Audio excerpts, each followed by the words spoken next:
All right, are we ready to start? Yes. If so, then it is now 5:31, and so I'm calling this council meeting to order. Roll call. And yes, please. Mayor Hurtado, Present. Vice Mayor Davila, Present. Councilmember Avalos, Present. Councilmember Barron, Present. Councilmember Rios, Present. City Manager Houston, Present. City Attorney Salinas. Just to note, City Treasurer De La Paz is on his way. He'll be in late today. Thank you. Meeting compensation disclosure pursuant to Government Code Section 54952.3, disclosure of compensation for meeting attendance by city council members is $790 regardless of the amount of meetings.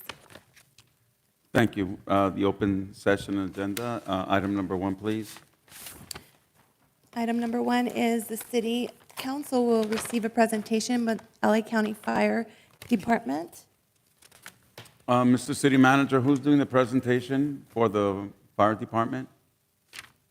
It's a good question. I've just sent a text to see where our fire department reps are. They were supposed to be here for 5:30, and I'm not sure where they are at this juncture. Probably in a call. Okay. On a fire call, perhaps, we're hopeful.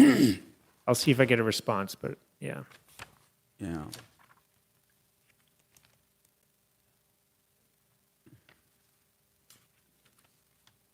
All right, while we're waiting, I would sing for everybody, but I have a sore throat today. Do we have closed session? We can go to closed session. Okay, so let's go ahead and do that, and then as soon as they arrive, maybe we can come come back back. out. Okay, good idea. Thank you for suggesting that. So let's go ahead and, no, well, she has to present it first, and then, Item number 1, in closed session, conference with legal counsel pending litigation pursuant to Government Code Section 54956.9A, 54954.9B3C, A, Aurelia Anache versus City of Southgate. Mr. City Manager, Mr. City Attorney, if either one of you want to add additional comments to this? Okay, were you able to catch that? Was it loud Nothing enough? further at this time, Mr. Thank you. Let me open it up to the audience. See no one step forward. I'm going to close that part. Let's go ahead and adjourn into closed session. And we'll At come back. 5:33. Thank you. Mr. Mayor, I just want to give you an update. I have a confirmation from the fire rep saying, oops, they thought it was 6 PM. So if we did closed session first, we may have an opportunity to still hear the presentation when we come Yes. back. That works.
Okay, we are back, and let the records reflect that our treasurer, Jose de la Paz, made it in at roughly 6:19.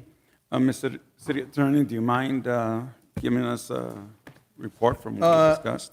Yes, thank you very much, Mr. Mayor. The city council met in closed session to have a conference with legal counsel involving pending litigation. The case we discussed in closed session is entitled Aurelia Inache versus City of Southgate. The city received a report by the city attorney with respect to the nature of that litigation, which involved an alleged injury from a fall on a city sidewalk. There's a motion made by Vice Mayor Davila and seconded by Councilman Avalos to approve a settlement of that case, subject to the approval of our cooperative insurance, ICRMA, which will be considering this case in the next several weeks. And the vote on that was 5-0. There were no further items discussed in closed session. Thank you very much, Mr. Mayor. Thank you. Let me open that up to the audience here. If anybody wishes to speak on this item, welcome to do so at this time. Seeing no one step forward, let's go ahead and do the next. Let's go back to the item number 1. If you'd like me to read it again. The city council will receive a presentation by the LA County Fire Department. Hi there. So just to introduce, we have our LA County partners from fire, and we had some wires crossed and had a little later arrival time than our 5:30 time, but the deputy chief or assistant chief is pending any minute. Would we have another member of the group? Do you want to start us off, maybe with a bit of an introduction and help us connect to when he gets here? Good afternoon, respective members of the community and Mayor. Thank you so much for having us. My name is Gigi Chan. I'm the Community Service Liaison for the Los Angeles County Fire Division 6, and I work alongside Acting Assistant Chief Trevon Espy, which he's our new Acting Assistant Chief for this division. He is coming in to give you a report and so forth, so I'm gonna wait for him because he has a whole spiel that I know we want to make sure we hear. But it's our honor and our privilege to serve the city of Southgate, so we're here for any kind of assistance that you might request of the fire department. Thank you. And good to see you again, Gigi. It's always great to see you. It's always an honor and a pleasure to see you, and I know I see a few of you out in the field, especially when we have alarms, what we consider second alarms in our fire.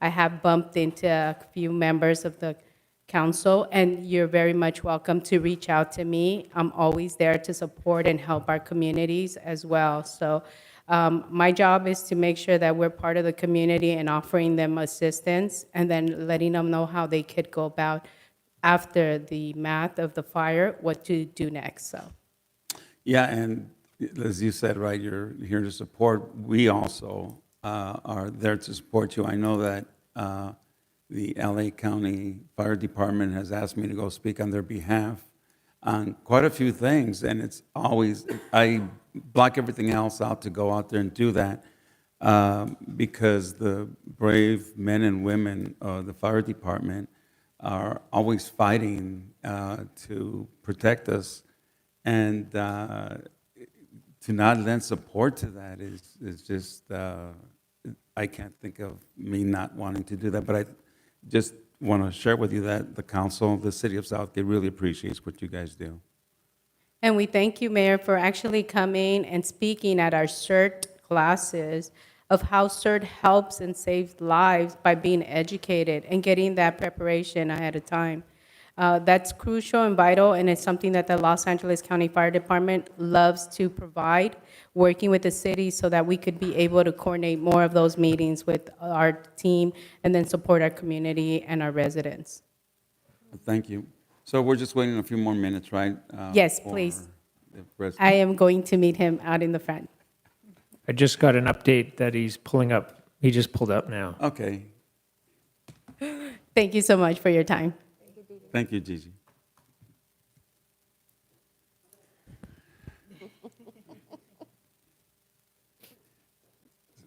So we're going to wait a few more minutes, and after the presentation and we adjourn this meeting, we will begin our regular city council meeting. And I'm just talking to keep everybody entertained for a second or two, right? So I'm getting that from the director, right? Extend. I tell some jokes, but I don't think you would think they're funny. I think they're funny.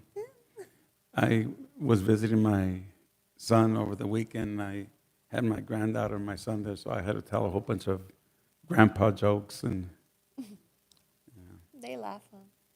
yeah, well, but you know what? You laugh at most of my jokes anyway. Well, they get a reward if they laugh, and they know it, right? And they've gotten pretty good about faking a laughter. So.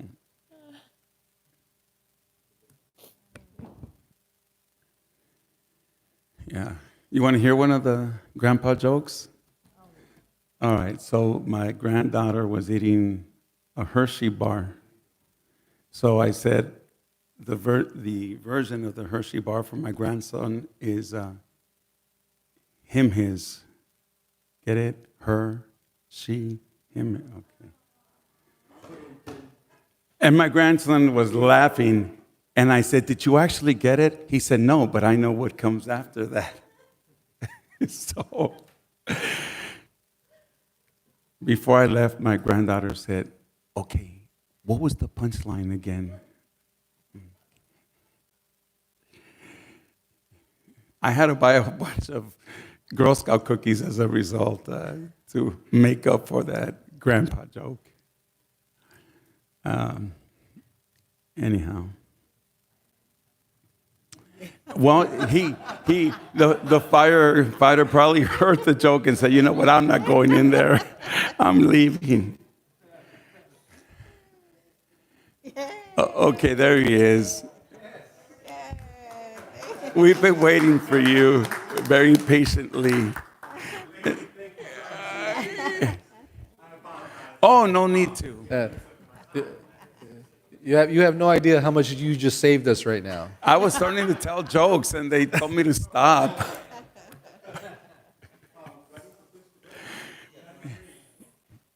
If it's green, it's Okay, we're good to green. go. All right, perfect. Excuse me again, I apologize for being late. I am I'm sorry? Okay, I will, thank you. I am Acting Assistant Chief for LA County Fire, Trayvon Espy. I've been in this position now since December 15th. It looks like I might be here a little while. We'll see with that. But in the meantime, while I'm here to make sure that the city of Southgate is getting everything that they need from the fire department side of the house. So with that, we have a little presentation of the things that we will be doing for you, the things that we are doing for you, and upcoming events that we may be a part of, and things that we're willing to get involved in with the city as the year goes forward. So you can go ahead and. So as you guys know, the mission, or if you don't know, the mission of the Los Angeles County Fire Department is to protect lives, environment, and property by providing prompt, skillful, and cost-effective fire protection and life safety services to the city of Southgate. You can go ahead. One more. These are the things that I'm going to talk about this evening, just really quickly, really brief, high-level overview of department highlights, community events and activities, and our long-term goals for 24-25. Our goals, we did our meet and greet with the city manager and staff members earlier, a month ago, I think it was, or so, 2 months ago. Programs offered to the community. We have our CERT program, which we're doing something coming up in Spanish. Is that going to be here in Southgate? We're going to provide a regional CERT training for a lot of the cities to try to get as many of our cities that we cover that's in this particular area involved in that and get the CERT members. And one thing that we think is important is to do a Spanish-speaking CERT class. I think that will really help our Hispanic and Latino communities here in the area, as well as the surrounding areas. I think that's really important. We also provide hands-only CPR, which we used to originally call that sidewalk CPR, where it's just a quick down and dirty for a community, just a really quick 10, 15-minute CPR lesson to make sure that anyone out in the community could provide some sort of help to someone who went down in the community until the fire department arrived. So we also offer that. We do a lot of school show and tell, where we take a fire engine to the schools, or we have them come over to the fire stations and give them tours of the fire station and show them some of our equipment to the kids. And when we go to the school, we do setups there for them on their career days, whether it be high school, middle, or elementary schools. And every now and then, we'll get requests to have a fire engine come out to a child's birthday party, which we do try to accommodate when we can. I think that's awesome for the kids when they have a fire engine pull up at their house in the community for a birthday party, and let the kids spray the water and give them the little red hats and things like that. It always is a good thing, I think. It's good smiles, a lot of good pictures. We have our Explorer program. Our Explorer program is for children or kids that are 15 to 21 years old. And that's basically kind of a cadet program where we start to show these young up-and-coming youth about the fire service and trying to get them to become interested in the fire service, both boys and girls. And we provide, they do a monthly meeting, and then they get certified, and then they go through training, and then they can ride along at the stations and do kind of like they can do ride-alongs at the station with us. So we appreciate them when they're out there. We also have the Women's Fire Prep Academy. We have an organization on our department, the Women's Fire League, who have put on the Women's Fire Prep Academy, and they do that about once a quarter, where they have all the young ladies, I think it's age 15 to, I don't think there's a top-end age, where they have them out there throwing on our SCBA, or the breathing bottles, throwing ladders, pulling holes, really engaging them to become firefighters with our department. And so we just recently did one, I think last month, and they usually have a turnout of about 100 young ladies that come out for that, which is phenomenal. Well, we just want to change that from them doing the training or getting the training or getting interested in the training to actually becoming firefighters. So that's what that Women's Fire Prep Academy does. Notification of special events and activities. The one point of contact is going to be Gigi for all of our special events within the city. If you guys have any special events that you want us to take part of, Gigi is going to be our contact. If there are things that, whether they pop up last minute or they're on your calendar, whether it's Christmas or holiday events, we can come out and support those events. Any events that the city put on, we'd like to show support for that. So be sure to let us know about that. And the planning session for next year. You can go ahead and go to our next slide.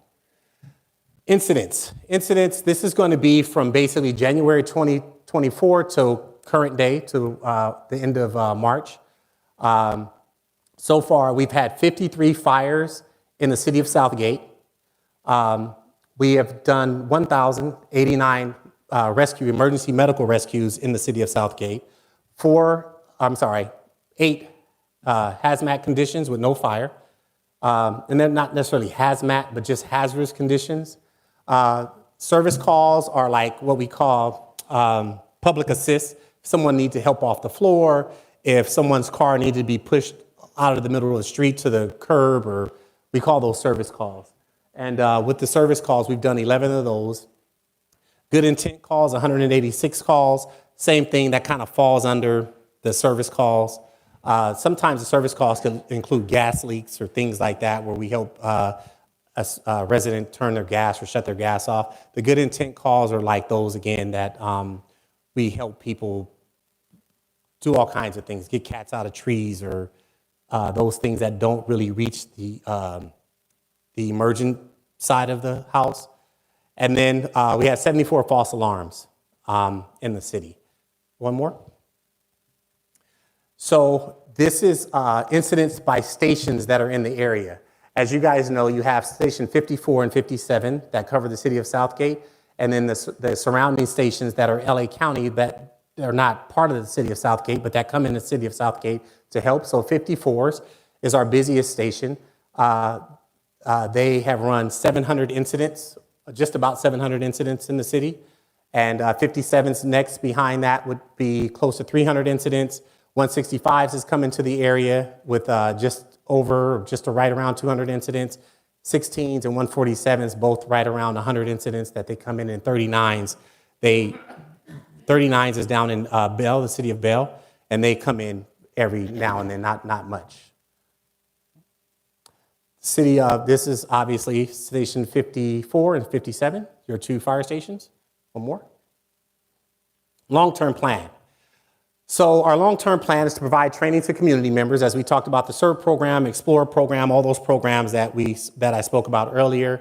So we want to constantly be involved in things that are happening in the city, providing training to community members, whether it's sidewalk CPR, CERT training for the community. And I think, which is really, I'm not Spanish, but I think we have an underserved community in certain areas where they don't get, certain cities or certain areas or certain demographics don't get all the things that some other cities may get.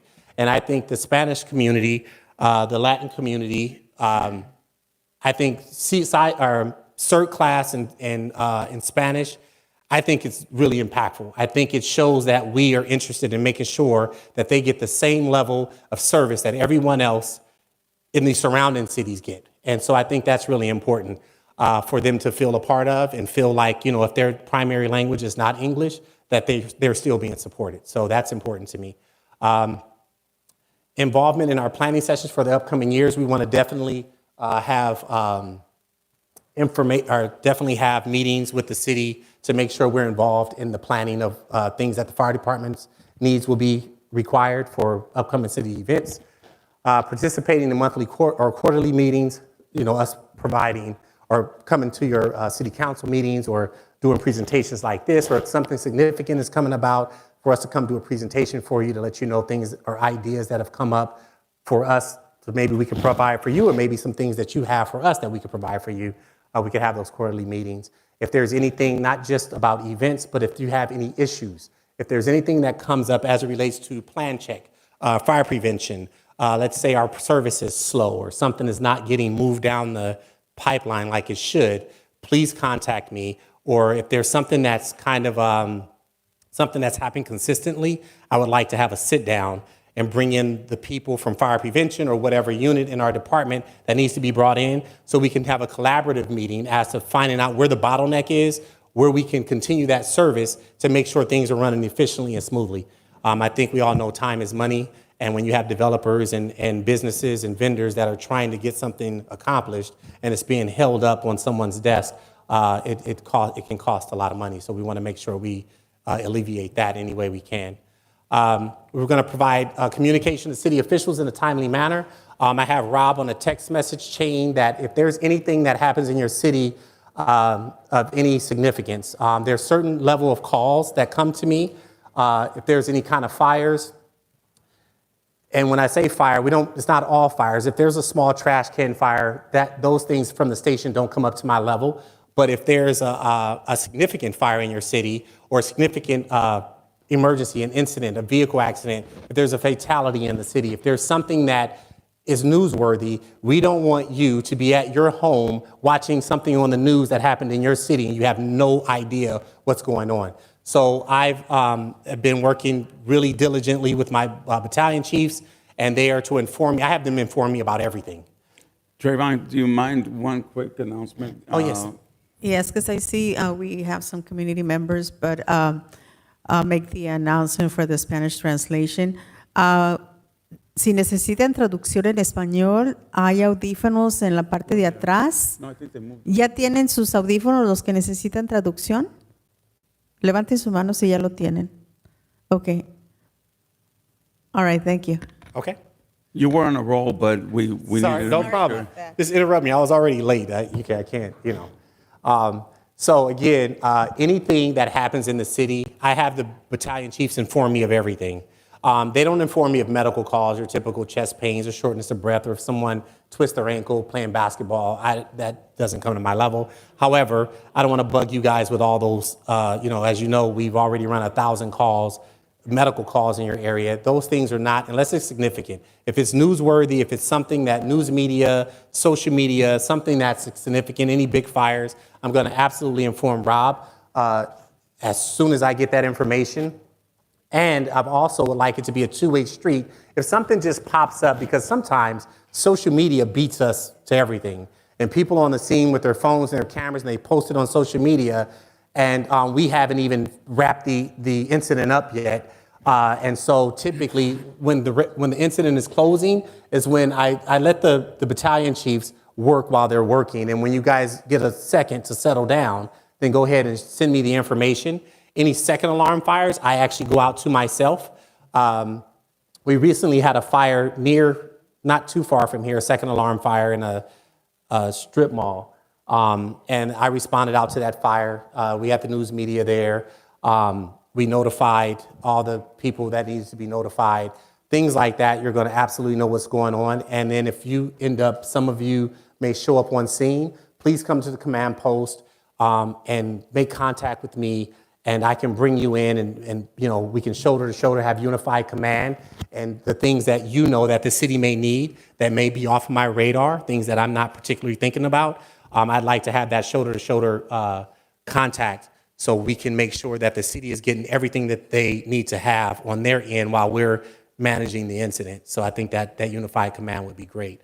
And again, participate in special activities and events. Anything that you guys have, anything that you guys want, an event that may come up. I know the 4th of July is always a big deal in cities. Christmas is always, a thing. Any parades or any kind of things that you will want our department to be involved in, we will absolutely be involved in those things. And it's my intent to make sure that that will always happen, that we will be involved if you guys need us. And so with that being said, we can go to the next slide. I think that is it. So I do have a new boss. My boss, when I got here, was Chief William Mayfield. And just as of last week, that changed to Brian Bennett.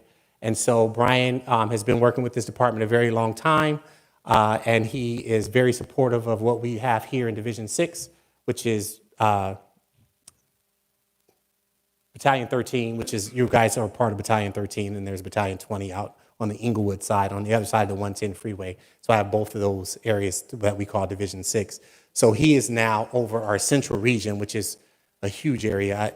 It's a huge area. So I'm just one part of his section. And it goes all the way out to Malibu, Catalina Island, up to the 605 freeway and to the Orange County border. It's huge. So our department covers a huge area of our responsibility. We have a huge area of responsibility. So again, I am basically your fire chief that you have immediate access to. As you guys know, there's Fire Chief Maroney, who makes all the big decisions for our department. And if anything rises above me, it'll definitely go to Chief Bennett and then over on to Chief Maroney.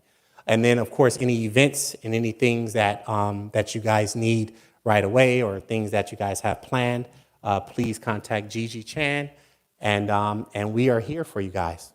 And I think that's the end of my presentation. Okay, so let me open it up to the audience. If there's anybody in the audience that has a question or comment concerning this presentation, please step forward. See no one step forward, I'm going to close that portion. So I'm going to take the opportunity to first go ahead and mention that on May the 4th, the Southgate Junior Athletic Association does have its opening day ceremony, and maybe, Steve, you can make sure that they get all the proper information, but you've been able to take like a fire truck and all that other stuff. Absolutely. But what would be good, at least, because I know that some of the girls, I coach girls softball at the high school, and some of them, are asking about the Police Explorer program. Mm-hmm. Maybe they'd like to get information on the Explorers program that you have and other activities that you guys can put on display. And Absolutely. What we'll do is we'll bring out, Gigi will be primarily the one setting that up, and she will make sure that we have information on the Explorer program and other, like the Women's Fire League, and Yes. so they can be involved in those things. Even when those come up, we'll put them on a list where they're contacted when those events come up, and they can be a part of that as well. Thank and you. so, and anything else that you guys may think, we'll definitely have an engine or a truck out and we'll have the doors open so they can see the equipment, touch the equipment, try on some of the equipment, and all those good things. Chief, you had a question? No, I just had a comment, Mr. Mayor. I've been working with LA County Fire since I was a young cop in the 90s, and I'll tell you, they are just the best of the best. I have a close friend of mine that's a fire captain with LA County Fire, but he talks about Southern Express, and this city is really busy. It's an extremely busy city, and he had mentioned this past Sunday, we talked about that fire that happened on Santa Fe, and he said LA County Fire did a really good job of preserving both sides of that shopping center, because usually when you get a fire in the middle, it's really hard to, you have to pick which side you're going to let it go to, but they just are hands down very professional. Chief, I do have a question. So back in the 90s, the Station 54 used to make the cops dinner on Fridays and Saturdays.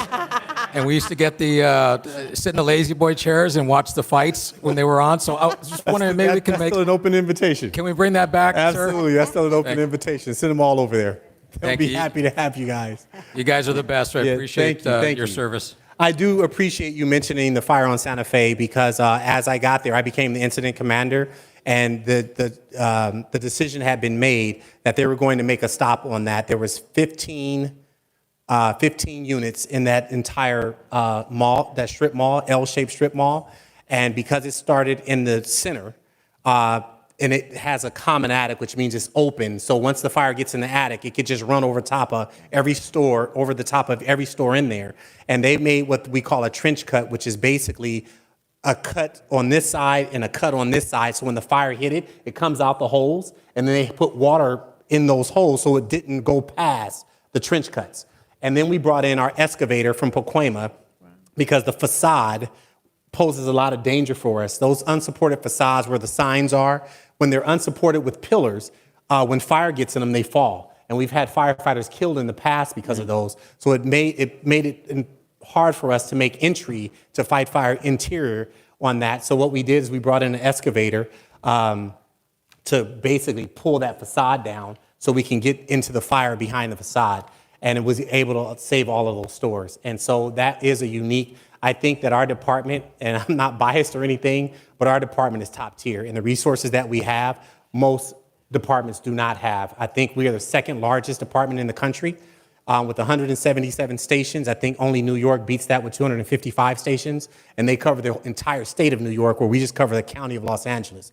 And the amount of helicopters and the urban search and rescue capacity that we have, the hazmat capacity that we have, the amount of resources that we can flood into this city when needed in a moment's notice is unmatched. And so I really am proud to work here. I'm proud to be in this position that I'm in. I've worked for this department a long time, and we have a global reputation. Our department, if you guys don't know, prior to me getting this position, I was in our technical operations section where I oversaw our urban search and rescue team, and we travel the globe. We have a contract with the State Department, and we get on a military plane, and our most recent response was to Turkey for the earthquake that was in Turkey, and we were there for 3 weeks, and we have a 210-member team, and we searched day and night for victims who had been trapped in those buildings. And so the LA County Fire Department is a global department, and I'm really proud to be a part of this department. And so I think you guys are getting top-tier service. Thank you. Council colleagues? I have a question regarding the CERT program. I know that we have community members that have taken the CERT program a decade ago. Is there a refresher for them? Because I think 10 years ago, I don't know if it's the same or is it something different?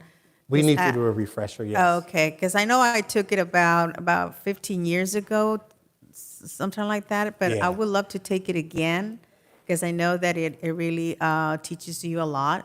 So, Yeah, I would think we suggest we definitely do the CERT. Well, we can put on CERT programs. We changed our program the way we teach it a little bit differently now, because we have one training cadre, one training instructing staff, and they travel the county and train everyone. Where it used to be, we had training cadres in each area, and they just kind of primarily served that area. So now that we've changed that, there are a lot of people, a lot of community members that have taken CERT many years ago, and you would need to take the training again. We don't necessarily do a refresher. The training is a 3-day training now. I think we're doing one in Inglewood, May 3rd, 4th, and 5th. And so it's a 3-day training. But I will say, I think Rob and I had spoken about providing some just emergency preparedness training for your the executive staff here and your council members, just some things here that you guys can do to make sure you have a system in place during a big emergency for your city. But yes, definitely, we encourage all of our community members that have taken it over 5 years to go to retake that, To for sure. retake it. Thank you. But I just want to take this opportunity to thank you for the great job that you guys do. I mean, it's Thank just you. very bravely. I mean, you guys go into the fire, and it's just a wonderful job that you guys do, and I want to thank you for that. I did a ride-along about the same time, about 10 years or even more, and nothing happened, no calls. Oh, So they asked me, come back anytime, because we don't get no calls. And Try, Right, try you're a good going luck on a charm. ride along with our officers here. I It's have. nonstop. believe me, I have, but I did a ride along, and we were just sitting there, I mean, drinking coffee, water, and that was it. yeah. But they did fit me, I can tell you that. Don't give a false That's one thing, impression. they're going to eat good. You're going to eat No, good. but so thank you, and please relay the message to all the firemen. Thank you for coming Thank you out. for, the Absolutely. great job that you guys do. Thank you, guys. Thank you. Awesome. I appreciate it. Thank you. Okay, so, Mayor, may I say something? I want to thank Assistant Chief Espy and Gigi Shan for being here and really for the good work you do in the community and life-saving, rescue and fire and everything else. I wanted to ask you, so the search training, is that also include CPR? Or no? No, the search training does not include CPR. Okay. It's just more of how to organize in a case of like a big earthquake when the fire department's not going to be there.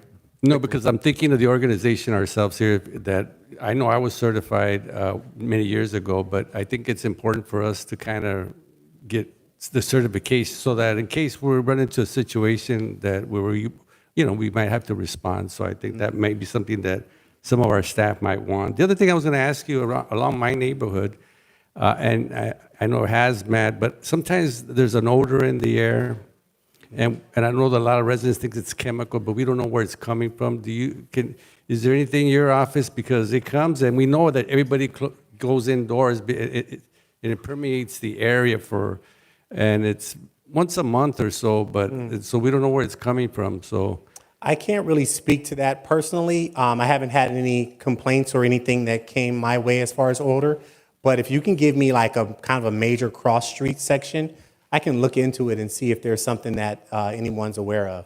okay, thank you. Sure. all right, well, thank you for coming. Thank you. And great presentation and great information, and thank you for what you do. Oh, did you have a question? I'm Yes, sorry. if you Go don't ahead. mind, No, I Mayor. don't. Thank you. Let me just tell you, when I'm at school and we tell the kids to prepare in case of a fire, we say run. However, you guys run into the fire, not away from the fire. So it does take a lot of courage for you to actually face that and to be able to go in and, fight those fires. And I can tell you for a fact, I got a lot of phone calls that morning of the fire, complaints, concerns, what's going on. Once they knew it was a fire, I think people understood, like, hey, let's just weather this out. And hopefully nobody got injured or hurt.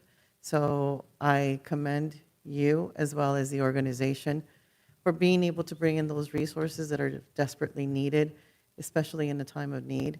That I think that Southgate is in a perfect location, that it could foster all of those resources through the fire department. So thank you for your service.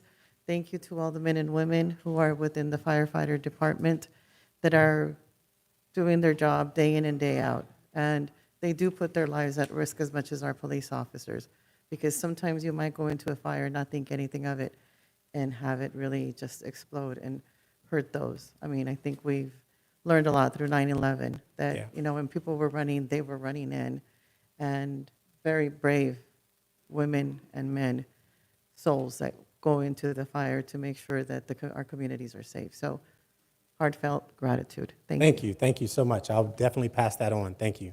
Appreciate that. Thank you, Mr. Mayor. I just have a question, Gigi, if you can please get in contact with our community engagement people here in our city. We would love to have, a newsletter or some type of article where we can have our residents know of all the great programs, the CERT, the CPR program, but really especially for our youth, the opportunities for the Explorer program and also for the women's, Fire League, yes. Fire League. I think those are great opportunities for our community to be involved. I know we have a lot of young ladies in our city who want to be nurses and never had the idea that going into nursing school may also could lead into becoming a fireman. I think it's a great opportunity there. So if you can please get in contact with Rob and his staff, and maybe we can do something that way so we can present that to the city. And again, thank you for your presentation today. And of course, like my colleagues have said, thank you all for your services that you provide to our community. Thank you. Thank you. Well, thank you, guys. I won't hold your time. I really appreciate you taking time and tolerating me being a little tardy this evening. I apologize, but thank you again. Thank you. Okay, I'm going to now take a motion to adjourn that. Motion to adjourn. We have a motion and a second. All those in favor, aye. Aye. Okay, let us know when we can start the regular city council meeting. Yes? Okay, then I'm going to call the regular council meeting to order. It's 6:56 for Tuesday, March the 12th. Madam City Clerk? The Sorry, will you do the invocation? The invocation will be by Steve Costley and the Pledge of Allegiance by our Chief, Darren Arakawa. Please stand.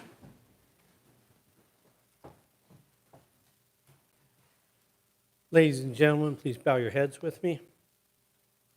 Heavenly Father, we thank you for this day and all that you do provide for us, Lord. We ask for tonight your wisdom on all the decisions being made on behest of the residents of the city of Southgate. We ask, Lord, that you look after all those here tonight, both those elected and those working, and also all of our community members who have come here. We thank you, Lord, for all that you do provide for us, and we ask for your protection upon our police force. We ask all this in Jesus' name. Amen. Amen.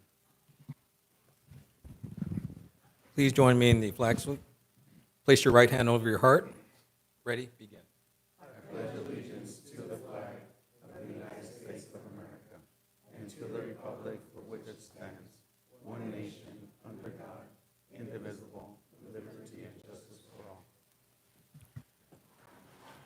Okay, roll call.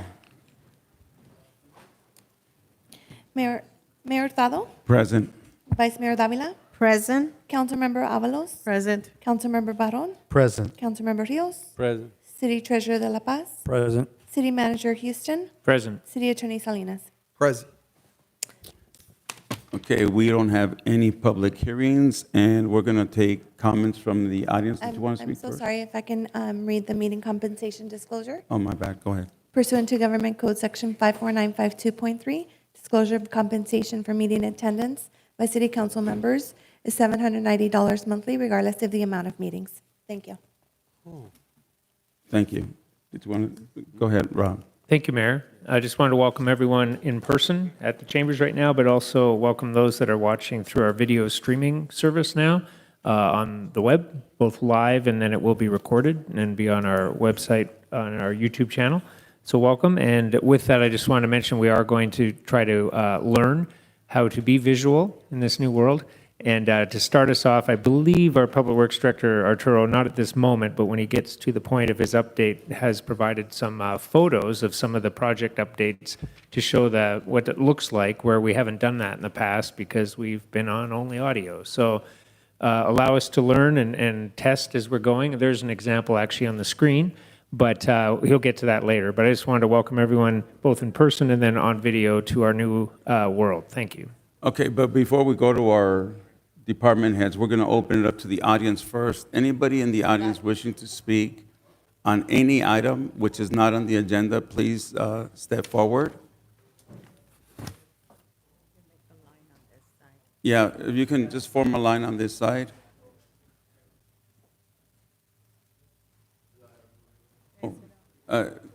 Push the button.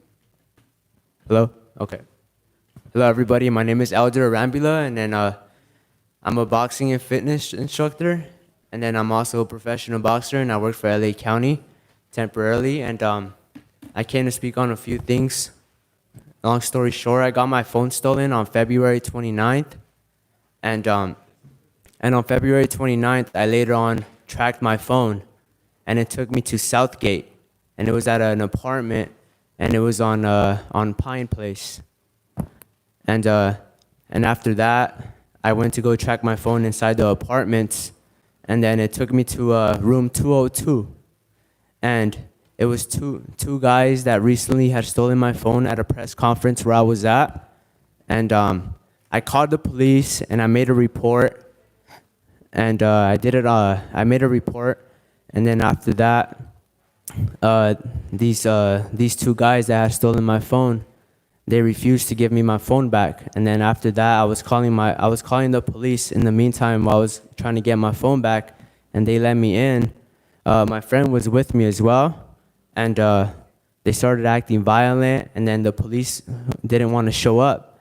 After like minutes later, when I went inside the room, these two guys that stole my phone had like about 7 to 8 phones that were stolen. They had many purses as well, and these guys for sure do it as a lifestyle. Like these guys rob people, and they're really unsafe for the environment, the city, and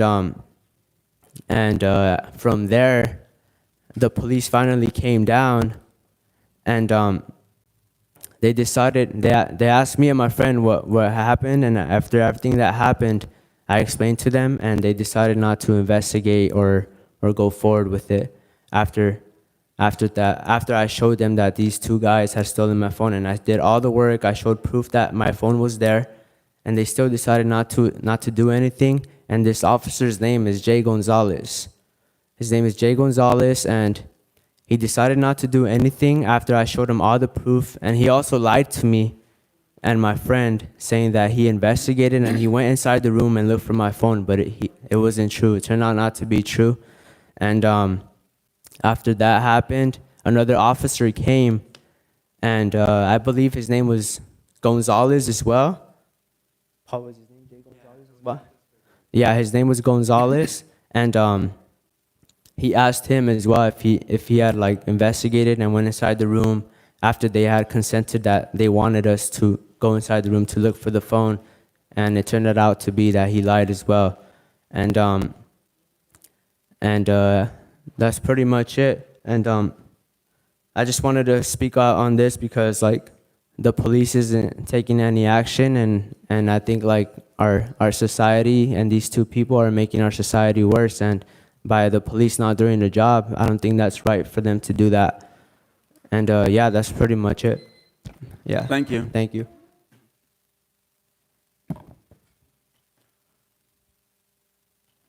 All right. Good evening, Mayor and council members. My name is Paul Cook. I'm an attorney at law. I helped Elder Arambula locate his cell phone.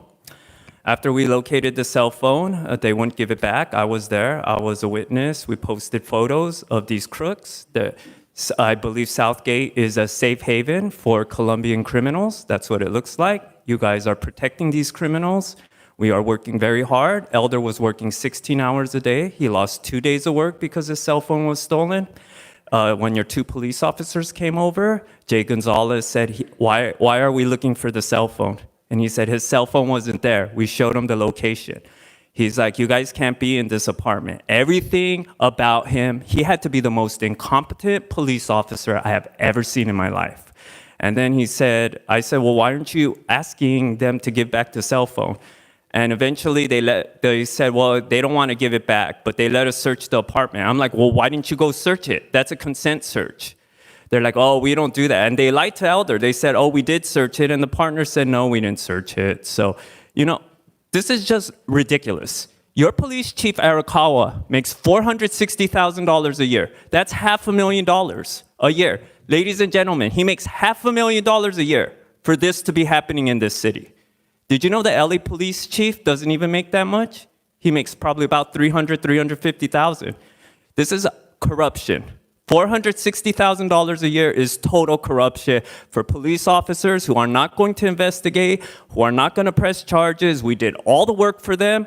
We showed them the location. They should have arrested those people. They punched Elder. We told them that. Jay Gonzalez didn't want to believe us.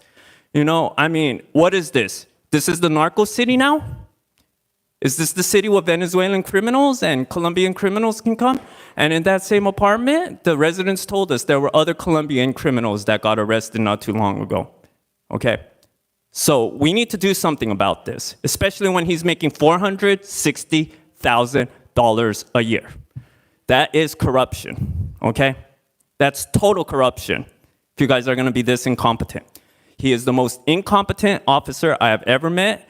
I blame it on the leadership. You guys are not training him properly. You guys just don't care. You guys just do not care.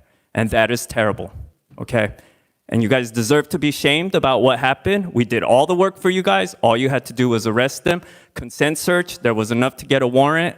This is really pitiful. This is really shameful. I feel like we're in the city of God in Brazil, okay? So you guys need to get your act together and make this a safe community for people, especially when they're preying on hardworking people like Elder, who works 16 hours a day to run the LA County elections. He lost 2 days of work because of these people, okay? This is not okay. All right, thank you. Thank you. Next speaker, please.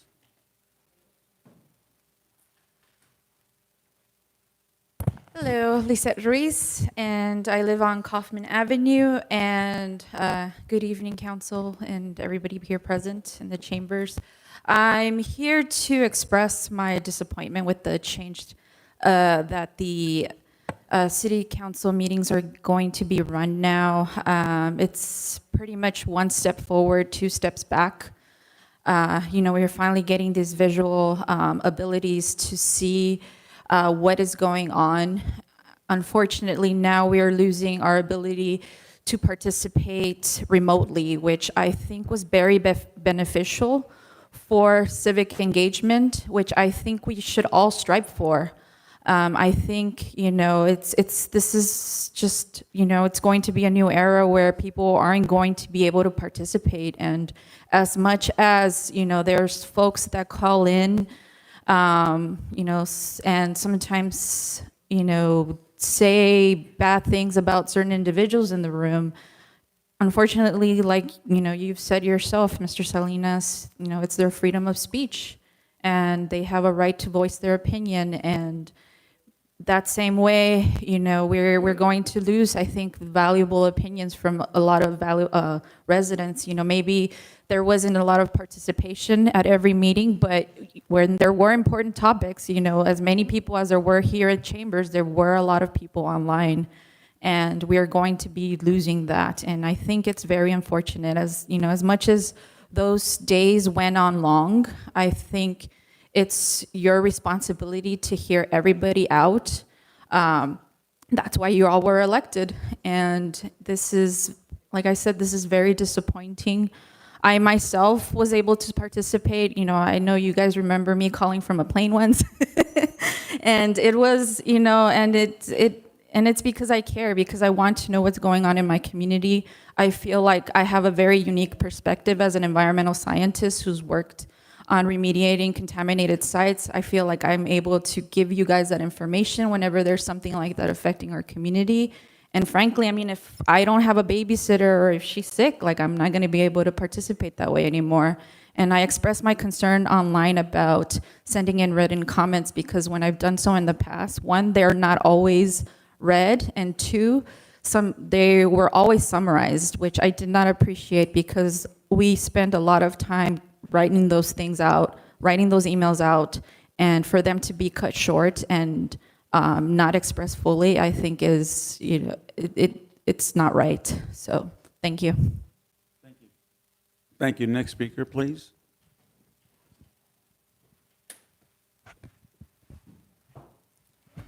Good evening, everybody.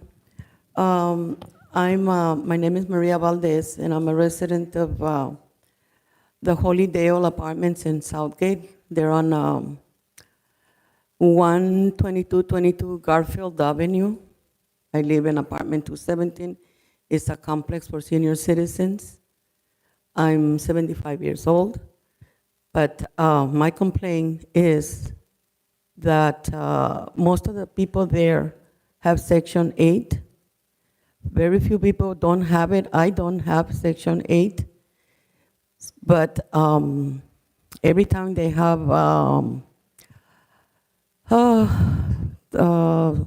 Section 8, go and check the apartments of the people that have the Section 8.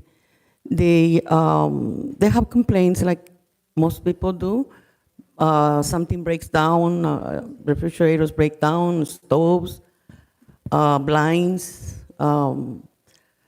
Sometimes the paint is old or the carpets, like mine. Well, all my complaints are that the carpet has been there like 14 years that I've been there. It's old, dusty, and it's affecting my health. They don't change it because I don't have Section 8. My oven doesn't work for the past 2-3 years. They don't fix it because I don't have Section 8. The blinds in my living room, they don't work. They're broken. So are the ones in my bedroom. They don't do nothing because I don't have Section 8. And I don't think that's fair. Something needs to be done to people that don't have Section 8 there. I've been there 14 years, and I'm fed up with it. I feel that there's something needs to be done to these people. It's like they don't care. They just take the money for the rent, but they don't do nothing about everything that's broken in the place. I don't have no oven. My refrigerator is also broken. I cannot use it fully because it's broken. My sink in the kitchen has been clogged up. One of them, the switch for the garbage, does not work for the past 2 months. I told them, and they don't do nothing about nothing. Today I got fed up. Last week I called Mr. Rodrigo, and he told me that there was going to be a meeting here, so that's the reason I'm here, asking for help. Because most of the people there, like I say, have Section 8, but what about those that don't have Section 8 and nothing is being done for us? I'm sorry, but I got fed up with this, and so I thought I came and asked for help. Thank you, everybody. Thank you. Thank you. This is the Holydale Apartments in Southgate. Thank you. Next speaker. Buenas noches a todos. Good evening, voy a hablar en everyone. español. Bueno, es mi primera vez en una junta de Un momentito. del CONSEO. Va a acomodar el tiempo porque cuando hay traducción aumenta el tiempo para que le dé tiempo que usted hable, ella traduzca. Y por favor, tome pausa para que respire un poquito ella. Okay. Buenas noches a todos. Good evening, everyone. Mi nombre es Casildo Herrera. My name is Jacinto Herrera. Vivo en la Ohio, en la ciudad de Southgate. I live in Ohio, here in Southgate. Ya tengo más de 6 años viviendo ahí. It's more than 6 years that I've lived there. Y siempre he tenido este problema principalmente I have a problem, de moho a humidity problem en mi casa. in my house. Yo le notifiqué al encargado de la casa I notified the landlord of my house cuando yo descubrí este problema. when I discovered that I have a mold problem. Y el señor lo único que me dijo fue que lo limpiara, que no era The landlord told me that all I had to do is clean it myself, un problema, que era normal. that that's not an issue, it's not a problem, and it's normal. Y yo, pues, como tenía poco conocimiento, Because I was not knowledgeable enough, pues hice lo que él me dijo, ¿verdad? I did what he said to do. Pero ya tengo aproximadamente 2 años buscando ayuda. But I've been looking for assistance, for help, for almost 2 years now. Cuando me di cuenta que esto era un problema de salud para mi familia. When I found out that this is actually a hazard for my family. He buscado ayuda por muchos lados. I've tried to seek assistance and help in various areas sin obtener prácticamente ninguna respuesta. without getting any response whatsoever, Por eso estoy aquí ahorita. which is why I'm here tonight. Y pues quisiera que ustedes me pudieran ayudar con este problema. I'm wishing or hoping that you're able to help me with this problem. Hace un año tuve que sacar la inspección a este problema, About a year ago, I had to call an inspection regarding this problem, pagando de mi propio dinero la inspección paying the inspection out of my own pocket para yo poder llevar a mi familia al doctor. so that I could take my family to a doctor. Y mis hijos ya se han hecho pruebas de este problema They've done tests on my children, y han salido alérgicos a este problema. and they all have turned out to be allergic to this problem. Hace poco más de un año también abrí un caso de code enforcement About a year ago, I opened a court enforcement case aquí mismo en la ciudad here in Southgate, y fue el inspector y cuando le enseñé el problema and when the inspector showed up and I showed him the problem, también me dijo que lo limpiara y que mantuviera las ventanas abiertas. he also just told me to clean it up and keep the windows open. Y no teniendo ninguna respuesta de eso, And since I didn't receive any more response than that, también llamé al departamento de salud del condado I also called the health department of the county para poner una queja. so that I would also give my concerns and my problem, or a complaint to them. Ellos le notificaron al encargado They identified the party that was responsible. hizo unos arreglos en la casa, He then made some repairs, pero ahora veo que está peor que como estaba antes. but now the problem is worse than before. Y por eso quisiera que me ayudaran, And that's why I'm here tonight asking for your help.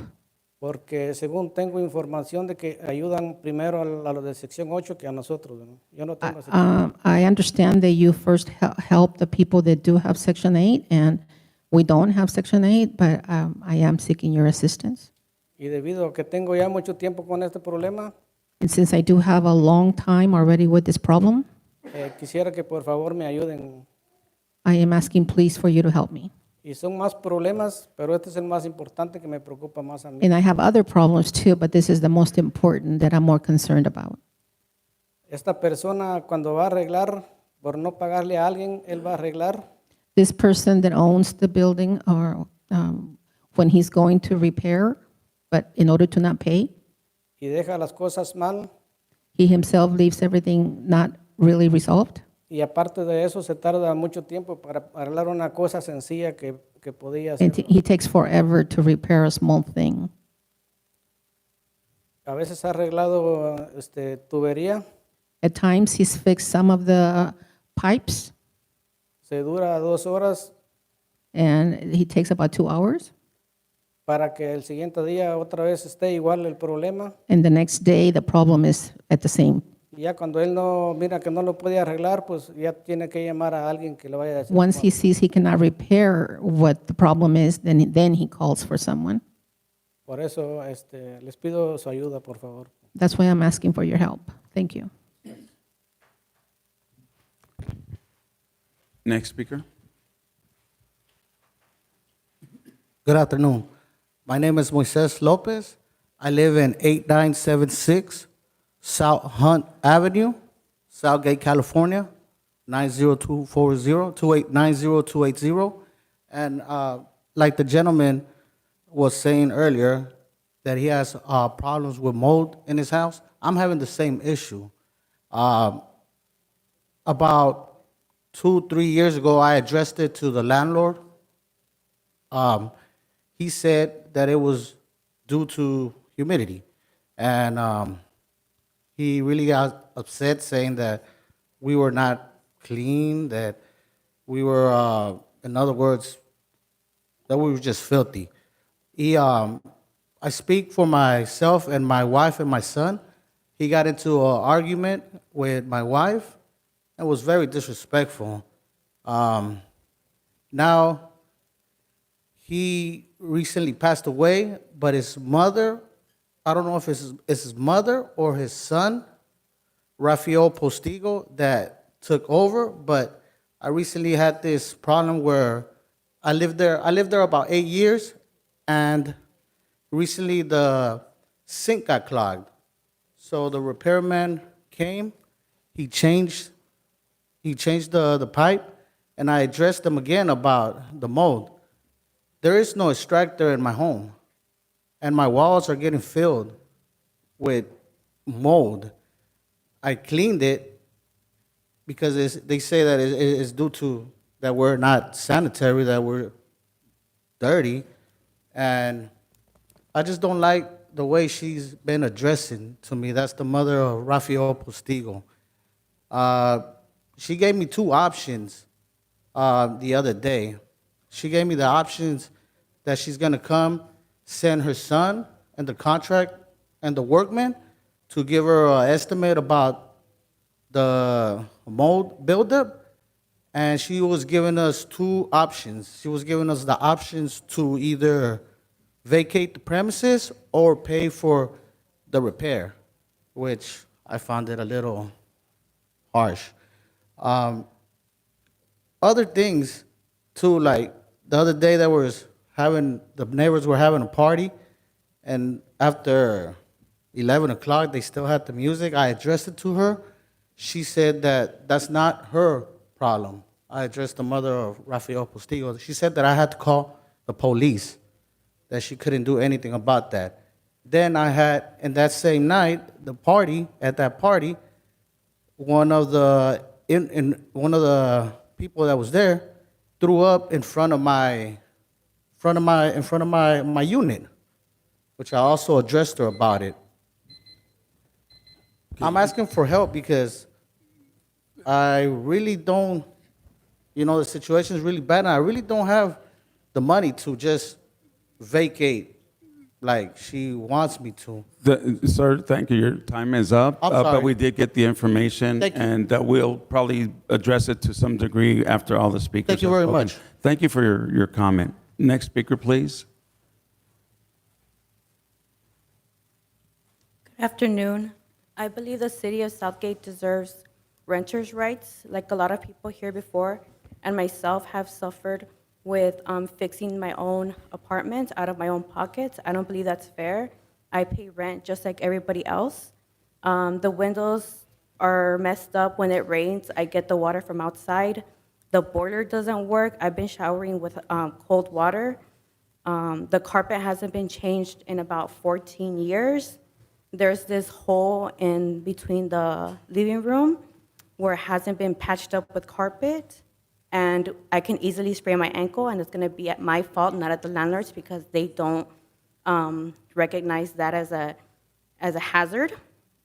And then everything just goes back to us like, oh, that's your responsibility. The wear and tear should not be the tenant's responsibility. So I would like for everybody to acknowledge that the renters have a lot of problems with the landlords. They don't listen to us. They don't acknowledge our problems. They just also threaten with evicting us, and we don't have that money to just go up and leave like they can. They can get somebody else to replace us easily, and they just double charge the rent. And then they also threaten us with, if they're gonna fix something, we're just gonna double your rent, it's gonna come out of your pocket. So I don't think that's fair. I think that Southgate should really look into that, and that's all I have to say. Thank you. Do you have a Thank you. name and a street address, ma'am? It's Brenda, and I live in Dearborn. Next speaker, please.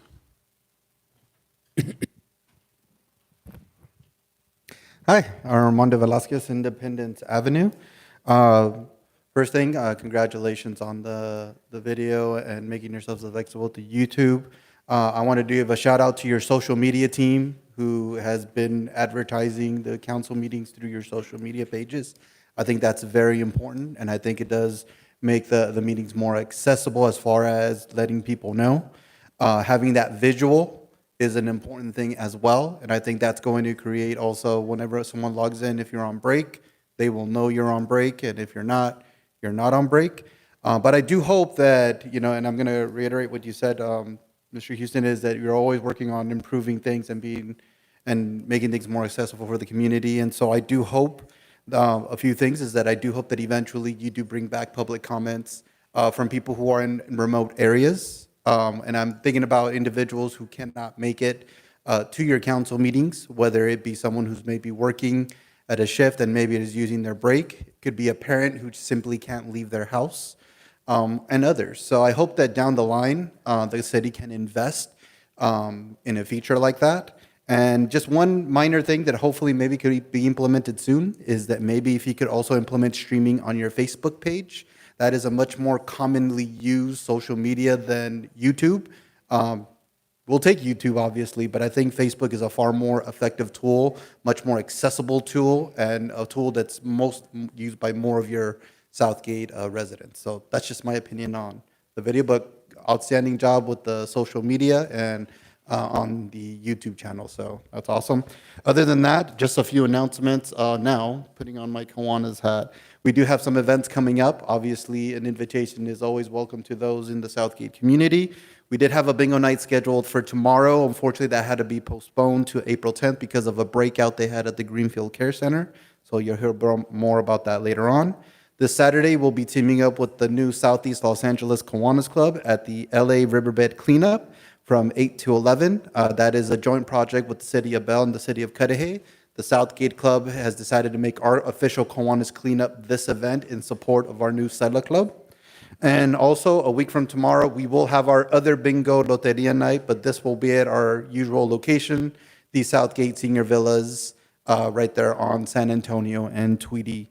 Other than that, the Southgate Club will be also supporting the brand new Settler Club at their first official hybrid meeting on the 21st of March. It will be in Bow Gardens. We'll be promoting that, but we're looking to get as many supporters as possible for our newest club.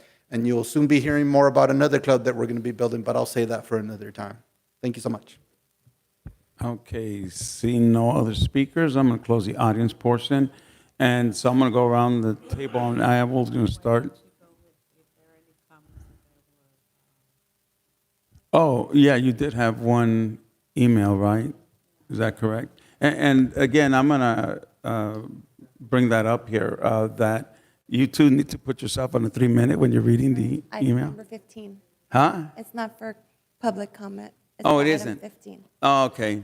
So it's not for public comment. Okay, but just for the record, I would appreciate if when emails are sent in, if we do read them in its entirety, but also set a 3-minute timer. Maybe we can discuss that a little bit more and have a conversation on the legality of that. But again, I don't want to do something that sets a precedent at some point, but let's discuss that.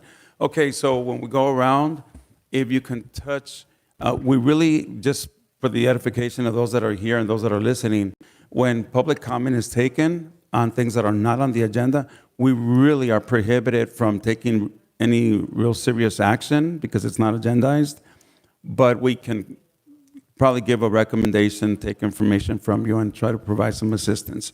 So again, if something pertains to you from what was spoken, please address it. Okay, Arturo Cervantes, you're up first with Public Works. Yes, Mayor, I'd be glad to start off. As the city manager mentioned, today we have a new format for providing updates on CIP project, and if it's well received, it's something that I would be glad to continue to do. It's a little bit more visual, and I'll continue talking here until the presentation goes up, and there it is. And Great. So let me interrupt real quick because I want to make sure when you speak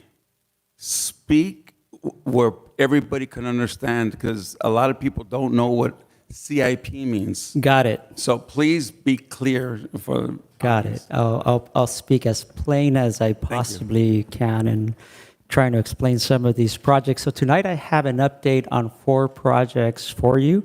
These are 4 significant projects that are in some way impacting the community.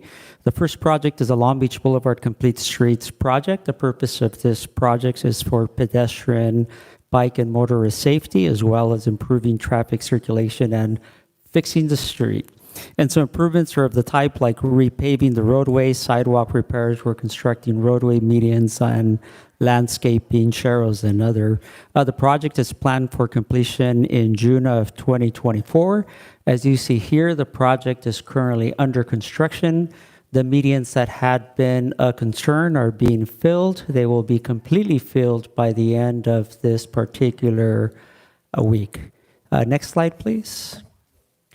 I wanted to report on this project. I think this is a really significant project for the city. Our residential streets hadn't been worked on for many years because of the absence of funding, but this is a project that was over a $10 million, over an $11 million investment. Its purpose is, in essence, to fix our residential streets, our sidewalks, and our water system, and the improvements are just that, in addition to ensuring that the streets were ADA compliant. The project, I'm pleased to report that the project is significantly complete. As you see, one of the streets there was resurfaced, and the water line is now complete, and that street has been paved already. And so that's just a picture that I wanted to show you, and that a new water line was installed to improve service to our residents in that area. Next slide, please.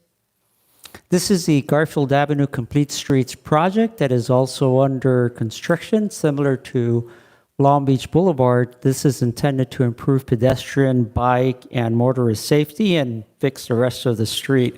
So we're doing similar things like repairing sidewalks. We're installing traffic calming measures. As you know, Garfield Avenue has been a significant concern for residents over the years with regards to vehicle speeding. So we're also installing medians and landscaping and bike lanes. The project is planned for completion in June. Currently, as you see, it's under construction, and there the project is a little bit further along in that the medians are now being hardscaped, and then the landscaping will follow after that. And then the last project is one that actually Public Works and Parks are both teaming together to work on, and this is the playground project at the North Playground resurfacing project at Southgate Park.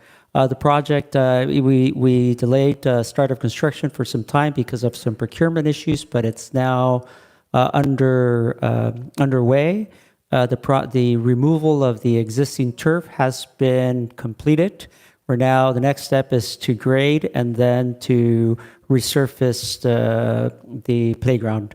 A little bit of the playground equipment is going to be repaired, but mainly the playground is going to remain in place, and that will be completed we're shooting for the end of this month, but likely first or second week in April.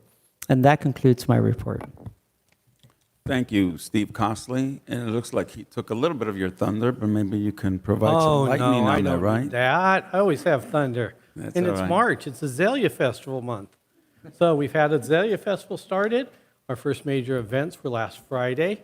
We had the art night where they got to, youth in the community got to participate in a variety of different art forms and things to do.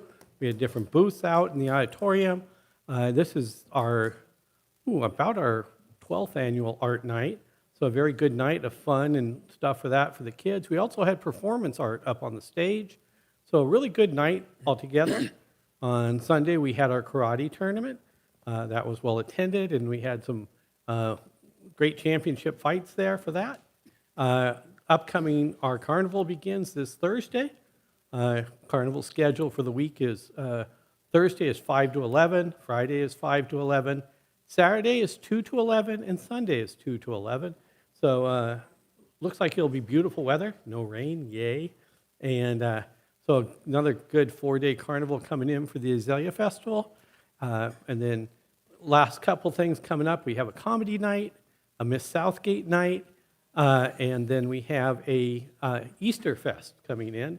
If you're interested in Easter Fest, tickets have gone fast. We sold the first 200. We opened up for 50 more already. So if you know people who want to go to Easter Fest, time now to buy those tickets. And it will take place in the golf course. And that's my report. Thank you. Thank you, Steve. Meredith, and can you see if you can address some of because renters have rights. And, I get complaints from people because of the increases in rates, but you hear the comments about the horrific living conditions from people and it does need to be addressed. So Meredith? Yes, thank you. Good evening, Mayor and members of council. Lately, we have received a lot more, let's say, complaints, and a lot of issues are coming up in regards to people living in conditions where it may not be acceptable to most. Was triggered really by our Section 8 inspections. What we've done is we're actually inspecting 100% of our Section 8 units. We've never done that before, but in order to have a baseline, because what we're finding out is lately, we started inspecting our Section 8 units in a more thorough manner this past November, December, and we're finding out that a lot of people's units have not been inspected thoroughly, and now we're doing that, and we're actually going back within 15 days and then another 15 days to make sure that these units are complying with HUD regulations. And as we're doing that, a lot of our residents are seeing that we're actually following up on our citations or these notices coming from Section 8 inspection. And so now that they're seeing that and they're seeing the changes within these units, now they're coming up to our inspectors and asking what is going on. So what we're doing is we're, behind closed doors, what we're trying to do is trying to figure out how we can also address those who are living in units that are not overseen by our Section 8 program. So I'm talking with our city attorney in regards to what measures we can take in regards to, improving the conditions of those who are not living in Section 8. In the meantime, though, what we're doing is we're sending code enforcement out there. If someone reports a unit that, again, it's substandard, that it's not safe to live in, so what we're doing is we'll send our code enforcement out there, do an inspection, and if there are violations, we can send a notice of violation to the landlord or to the property manager so that they can address the issues. And if nothing is changed, we can do this 3 times. And if nothing is changed, just like with any other violations, they're issued a citation. And again, if nothing is changed, then we can send them to the city prosecutor. That's kind of the recourse right now, in addition to also educating our renters that they do have legal rights.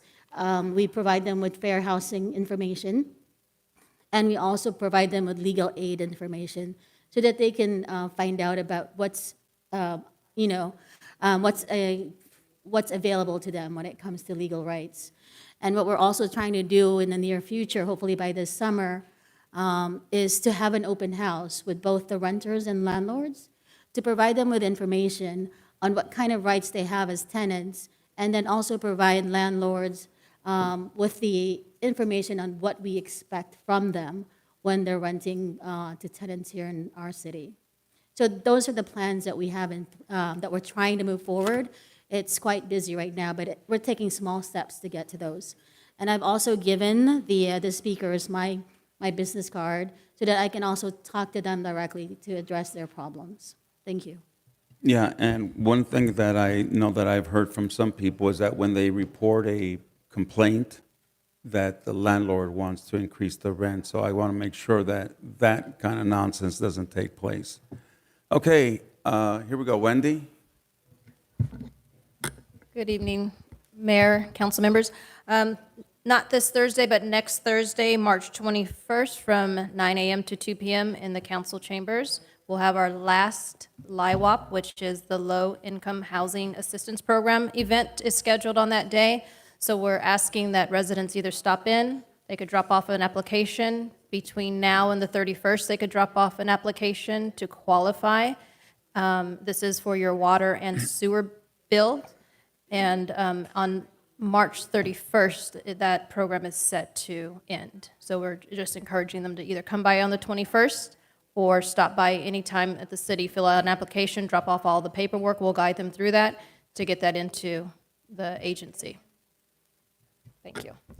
Thank you. John? Good evening, Council. Tonight, I'd like to let you all know about some exciting employment opportunities we have here in the city. For anybody that's interested, they would go to our city website, cityofsouthgate.org, and there's an icon in there called Jobs, and they click that. But we're currently in administrative services. We're looking for some accountant-type people. We have 2 full-time positions, intermediate account clerk or senior accountant or accountant. We're looking for those types of folks. So the intermediate account clerk closes on March 20th, so get those applications in. In community development, we're looking for a management analyst. It's a full-time position, great opportunity, but that one closes on March 21st, so also get those applications in. Police department, as always, we're looking for good police officers. If you're a recruit or a new police officer, there's a $15,000 sign-on bonus, and for laterals with experience, a $20,000 sign-on bonus. Also, a great opportunity is a senior administrative analyst in the police department. It's a great opportunity as well. In Parks and Rec, we're looking for a full-time CSO, Community Services Officer, Park Ranger, and that recruitment closes on March 27th, so please get applications in. And some other great part-time positions that are available: a lifeguard, a personal trainer, and a recreation leader for grounds. So there's lots of opportunity there. And finally, last but not least, is Public Works. In our Public Works department, they're looking for an engineering technician, a full-time position, a journey electrician, also a full-time position, and a senior management analyst in engineering. So great mix of different job opportunities for lots of different folks. So I encourage you to get their applications in. Thank you. Thank you. Darren, and just want to say that your department is the finest department. You do a fantastic job out there. And I know that sometimes there are issues that happen, but I truly appreciate our local Southgate PD. Mr. Mayor, I do have a few things, but I do want to address what this young man had stated because he forgot a few details. I think it's important, not just for you as the council members, but for the community so they understand the policing practices. So the incident he's talking about occurred on February 29th in the city of Hollywood, either LAPD divisions or out there in the West Hollywood area. He alleges that a phone was stolen, doesn't report it stolen, but 2 days later shows up to a residence in Southgate, didn't call the police, forces his way into a house and starts searching for a phone. He documented that in the email. So when the police get out there, we ask questions and find out that it's a phone that he alleges was stolen with no police report. The police officer asked if the phone was reported stolen. It was not. Then the demand was for officers to search for a phone, a misdemeanor. Now I understand the frustration of individuals when they get property stolen. I feel for them, but I do believe in constitutional policing, and there wasn't a report stolen, and we can't simply be the arm of individuals going inside people's houses without warrants, and that's where this led to. So I did get the email from this individual. We're looking into it, but by all accounts, what he said was accurate. But we don't simply go into people's houses without warrants and some procedures. So I do feel that it's my responsibility to speak on behalf of police officers when we think things were done right. But again, we still will look into it, and then we'll deal with it internally if there is anything else that we have to address. Second of all, I was notified by the Orange County Sheriff's Department that our jailer, Nelson Rosales, will be receiving the Orange County Medal of Valor. You may remember he was involved in the shooting at Cook's Corner, where he observed the shooting and was able to tell some individuals to stay clear and potentially saved a lot of lives. So we have an invitation. I'll be attending that invitation or in that ceremony next month. So it's kudos to one of our custody officers. Also, our off-road vehicle will be delivered tomorrow. So the city manager and I will be taking a look. And we have an event planned, the autism event planned in April. We're going to bring it out to the event so all the council members will have an opportunity to look at it. I may even take you on a ride. You got to put your helmet on, though. And then Baker to Vegas is coming up. Next council meeting, our run will have been done. I'll be running leg 2 with our team. And for those that don't know what Baker to Vegas is this year there's 260 law enforcement teams from all over the state of California and some international teams. We usually see them from Belize and Germany, the Canadians, And we run 120 miles. We start just outside of Baker, and we end up in Las Vegas. So wish Team Southgate luck. It's our 27th annual anniversary team. And finally, about a week and a half ago, I had an opportunity to meet with our Senator Lena Gonzalez. And last week I was in Sacramento for Legislative Summit. And it's very promising that we have some bipartisan legislation that's impacting the fentanyl and the organized retail crime epidemic in LA County.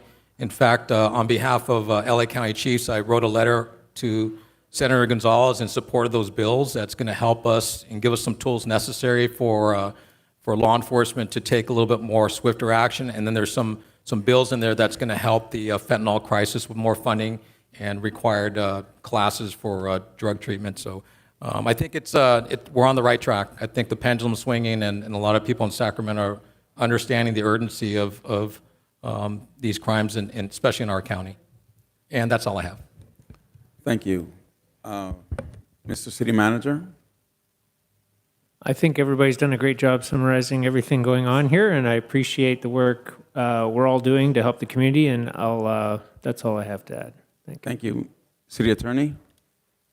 Thank you very much, Mr. Mayor. A couple of individual speakers discussed the impacts they're having as a result of their rental housing situation. And certainly the city of Southgate has a housing department that, through its Section 8 program, is able to require compliance with certain living standards, and that gives us the ability to do that.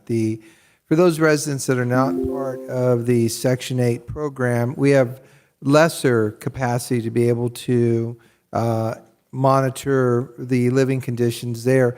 There are, at the county level, certainly resources there, and we commonly refer individuals to the county to look at tenant-landlord disputes of like. In many respects, these disputes are civil in nature, they're private in nature, and while the county offers facilitated services in the absence of some fire safety, life safety type issue there, the city has limited capacity to be involved. I will say that there are, in the case of mold, which is a very complicated case to establish, there are quite a few lawyers and law firms out there that's all they focus on, is representing residents whose habitat is confronting mold. And I would encourage anyone listening and any of the speakers here who have experienced what they believe is mold as a result of the failure of the landlord to maintain those properties or their property, to contact an attorney licensed in that area to ascertain what rights that they may exist. That information is freely available on the internet. I'm not recommending any particular attorney or law firm in place, but there are quite a few out there whose focus is solely to represent individuals experiencing mold in their cases. And I would encourage the public to take advantage of those resources and learn what their rights are. Thank you. Okay, Madam City Clerk. Good evening, Mayor, Council, everyone present. I don't have much except for I thank you all for attending, and I encourage you, if you cannot attend the council meetings, please email me at yglaze, Y-G-L-A-Z-E, @sogate.org, and please provide me with your public comment so that I can read it here. Right now, it is summarized. However, Mayor did say that we were going to discuss other options, but I do encourage you to do that if you cannot attend. Thank you all for being here. Thank you. Thank you, City Clerk. Mr. Treasurer? Nothing new to report, but I did want to make a suggestion, and just listening to comments, whether it was on social media or here in the council chambers, I think it'll be a good timing for us to revisit the technology master plan. And I believe that a master plan was presented to council several years ago, and it called for a total investment of approximately $6 million across 6 years. This was prior to COVID, but this included some much-needed network updates in the telecommunications infrastructure, which is pretty much the internet and the various ways that, the city communicates outbound or inbound. And I believe that's potentially that's at the core issue of the Zoom problems that were being experienced previously. So I think it's a good idea to bring back that technology master plan for review and updates and see where it needs to be refreshed, where we need to execute certain things that might be critical for the function of the city, and especially in the event of an emergency that called for redundancy, network and communications outbound, which is critical in the event of a earthquake or other natural disasters. So it has multiple components that I think needs to be revisited, and we should do that soon. The other just comment, I just wanted to just thank the chief as well for the efforts of the police department, and I appreciate the support that I've seen. And not only that, I experienced a camera being stolen, one of my surveillance cameras from one of my properties.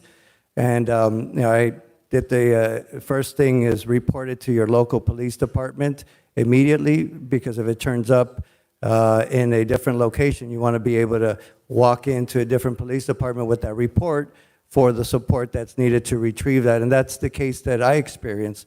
I walked in with that same report to Paramount. Paramount then assisted me to go into the location, and the camera was found and retrieved from that location. So, thank you, Chief, as well for, the efforts of your officers, and that's all I have for today. Thank you. Councilwoman Avalos. Thank you, Mr. Mayor. At this time, I don't have anything to report. Okay. Councilmember Barron. Thank you, Mr. Mayor.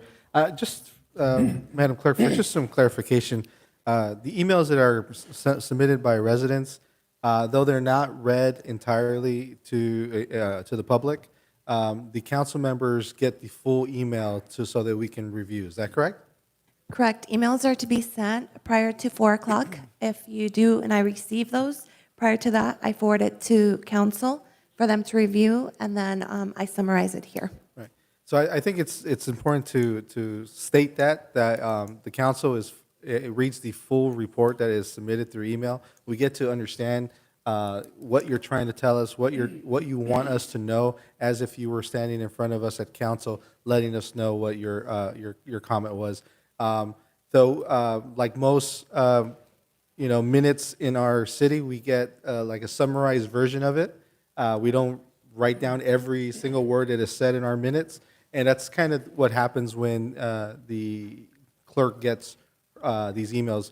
We want to make sure we're providing the information that they are for or against an agenda item or a project that's happening, and give the specific reasons for it. I understand that sometimes public comment can get very emotional, but we want to make sure that we get that information to us so that we can really understand that and make a good judgment based on what our residents are actually telling us. So I just wanted to confirm that. Thank you, Madam Clerk. Lastly, regarding the slide replacement, Steve, I know that we had some slides that needed to be replaced. So those are already up, I think, from the last time I said, or repaired, I should say. Those are already been repaired. It's just the floor that needs to be redone in the playground?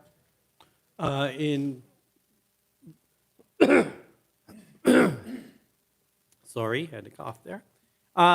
Actually, no, there's still some equipment that will be installed as part of the project. They were actually purchased before the project as part of the repair process for the city. But instead of having our internal staff install them, we figured we might as well let those professionals who build playgrounds every day put them in for us. And so that process will take place during this whole overall renovation of the playground. Got it. Well, I do want to thank both the Parks Department and Public Works. I know that a lot of our residents were up in arms regarding the basketball court adjacent to the playground being taken out for a couple of days. The understanding was we needed to put in a dump truck there to be able to remove all the debris that was being pulled out for the ground. Once that was done, that fence was pushed back to an area where the basketball courts, as of last night I saw them, they were all in use. Though we want to make sure that we understand that we will lose the northern half of each court as part of this overall process. as you can imagine, and for those who have been to the park on a regular basis, basketball happens there from 6 a.m. until midnight, and probably shouldn't, but does. And part of the problem is that while there is a fence around the construction area, the basketball doesn't know that it's only 6 feet tall, and it goes over it quite constantly. And while the workers will throw it back, when they're not there, the residents will jump the fence and go after it, which is a safety concern. The secondary part is, once we do pour the rubber and the footings and all the other stuff there, if the basketball goes in or if the residents go in, they will ruin what has been put in, and we will have to replace it again. So we will be taking off the northern rims on all 3 basketball courts until the completion of the project. Okay, so that will be happening soon? Yes. Okay, thank you for that update. And then regarding the fence project, for the entire park, is there any update there? I think it's mostly completed near the ball fields, but I'm not sure regarding the golf course and the other areas like the pool. Your quick update for the fence project is they started off in what we call the small quad, fields 5, 6, 7, and 8. Those are completed except for the top coating on the home run fences, which will be yellow so that when you're running down to catch a home run, you don't hurt yourself. Currently, they are replacing the large quad, which is fields 1, 2, 3, and 4. They're replacing the fencing there. They are only doing the small fencing to start. As we said earlier, the carnival is coming into play. So they are working concurrently with the carnival until the carnival opens on Thursday. And then they will move out of that area and come back in once the carnival is done. We're trying to get that field area done before opening day for the Junior Athletic Association, but still accommodating the high school baseball season. So we're working through schedules. Mother Nature has not been kind to us on this whole process. More rain than we'd normally get during this time frame. So staff is actively working with the contractors in trying to schedule in high school games, fix fences, and be ready in a timely manner. Well, thank you for that update, Steve. And just a reminder for our residents, I think one event that I'm really looking forward to that's happening on March 29th is the Glow in the Dark Pickleball event. If you guys haven't tried pickleball, it makes me feel like I'm fast, and I appreciate that. But I can't wait for that. So it's March 29th. You can register online or there at the Sports Center.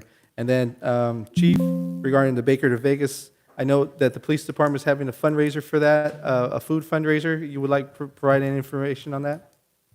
Sure, it's on Thursday at Astro Aluminum. Starts at 11 o'clock. Okay. For $10, they're serving Lucille's Barbecue. Perfect. So hopefully, our staff and, the residents in the area can make it out. We have a great group of runners. Our police officers are really dedicated to that.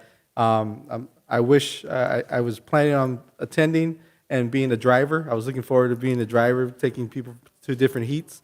I won't be able to make it this year, but just tell our officers that I'm there in spirit and supporting them on the trip. But I will be there for Thursday's fundraiser.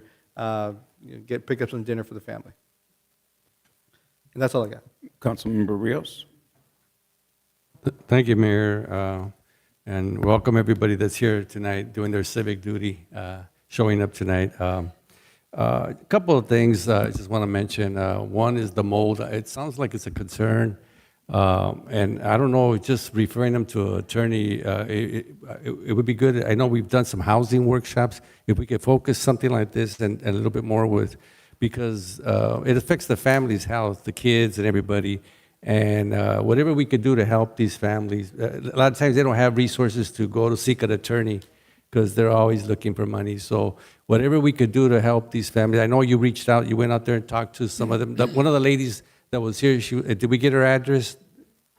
You have it? Okay, that's important that we do the follow-up with this, especially they came because it's serious and it's impacting them. So whatever we could do to address the mold issue. And then I wanted to ask about the Section 8. I know we have, is that triggering some issues with other residents that live in those housing projects that they want their places clean too? Since Section X requires that they have to be updated. You want to elaborate a little bit on that? Yeah, yes. So, like I said, a lot more people are seeing our inspectors out there, and they're actually seeing changes to the units once we've inspected them.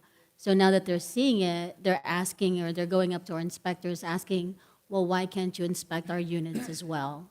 You know, and unfortunately, again, you know, we have limited authority, you know, regarding other units. So we tend to concentrate more on Section 8 because we do have HUD requirements that we need to comply with. And that's, again, the trigger to this. And we're trying to figure out a way to approach those units that are not under Section 8. Yeah, because it seems unfair if the other units are also having those conditions and are not being addressed, yet they're paying and you're helping those with Section 8, but we're not able to. So whatever we could do to help the other folks that are also are experiencing issues. Okay, thank you for that. There's a project, Arturo, on Long Beach that our residents have been kind of asking me about. This project on Tweedy, the sidewalk and what happened there. And I remember I brought it up on Tweedy in particular in Long Beach. You know, was it an unsafe design? I noticed it was unsafe right away. I noticed, but I didn't call it in. But then I noticed the next day or two it was kind of covered. That's a temporary fix, I believe. I hope it is. I mean, that design, it kind of, if it's going to be throughout Long Beach, it's a problem. Even that little roadway, because there's a lot of people that's a traffic. A lot of people cross those streets right there, especially at night. And I'm just worried about elderly people or people falling the way it's set up. So whatever we can do to mitigate that, I think is important, and especially if that's the same design we're going to have up on Long Beach. Yeah, that's something that we're looking into now. We're doing an evaluation of the design and how it's panning out. There is a concern that, well, the design meets standards, that if there's a larger group of people or seniors or at nighttime when the cobblestone is there, they could become a tripping hazard. So we're revisiting those. We've temporarily placed asphalt concrete over all of the cobblestone, so we've addressed that for now. If there isn't a better solution, we're going to remove that and put a regular, a typical ADA ramp at those corners. But we are looking at that, and that will be addressed before the project is completed. Thank you. And then I want to just, there's a food distribution for the community on Monday at the Southeast Campus here in the city of Southgate on Monday. I just want to let you know, in partnership with the LA Regional Food Bank, the college has been doing this once a month. So from 1 to 3, I'll give a flyer for Giselle to post so that we can let people know. But it's a walkthrough. It's not a drive-through. People come with their bags and they get good staple of food. And they don't ask questions where you live and all that. It's just really, if you're needy, tell people and just come on by. It's March 18th from 1 to 3 o'clock at the Southgate campus, 4320, 2340 Firestone Boulevard. So everybody's welcome for the food distribution. And then finally, I just want to invite everybody to the Azalea Festival. Did you mention that already? But I like to echo it again because I think it's such an important event, right? We're going to have rides. I think on Thursday, the rides are only $2. So if you have kids and want to bring the kids over, right? That's what I'm seeing on the signage. It's not fake advertising, right? It's okay. All right. So the kids can ride for $2. And it's going to start, I guess, on Thursday, right? You got rides and Friday. And then Saturday, Sunday, you got live bands throughout the day and activities. So bring the family, and enjoy the festivities. And that's all I have, Mayor. Madam Vice Mayor? Thank you, Mr. Mayor. On that note, Carnival, I want to ask you, Steve, and our chief about security. Because I think it's important for us to make sure that security it's taken care of, because we don't want, the thing to happen again, what happened 2 carnivals ago. Can you talk a little bit about that? Yes, I spoke with officer, I can never say his last name properly, Roger, okay, sorry, just getting the names right. Sometimes I just can't do it. We spoke today. We've put them in contact with the security from the carnival provider. Last year, as you recall, we did have an incident out there. They had limited security of their own at that time. We did not have a overall police presence on the day over there. We've changed both of those. They will be having a police presence during the night when the activity will be taking place, and the Carnival Company has increased their security presence from 2 private to 10 private security inside. So we have worked on it. It was the same setup that we had for 4th of July. Okay. And so that has been tested. It worked great for 4th of July, which is actually a bigger day. And so together, as a cooperative effort with our police department, we believe that we have looked at this and will be providing appropriate security for the event. Okay. No, thank you. Thank you for that, because I think it's important to make sure that we have security out there for our families. It is a family event. On the other note, on the Azalea Festival, as many of you know, we have the Miss Acelita contest. Unfortunately, we are not having it on Saturday because we didn't get enough response on those little girls, so we are not having it. But talking to Steve, maybe we can do it another day, because I think it's important to get, to get our little girls involved in the community. And they love this program. It's just doing more outreach to the families and to other programs that we have in the city. So it's not canceled completely, but we are going to be working on having it this year, but not this Saturday. And that's we were looking forward to having this this event. And also on Thursday, we have the Southgate Multicultural Women's Club Women's Conference. We do not have no more tickets. We gave out 300 tickets, so hopefully everybody shows up. And it is this Thursday, so that's.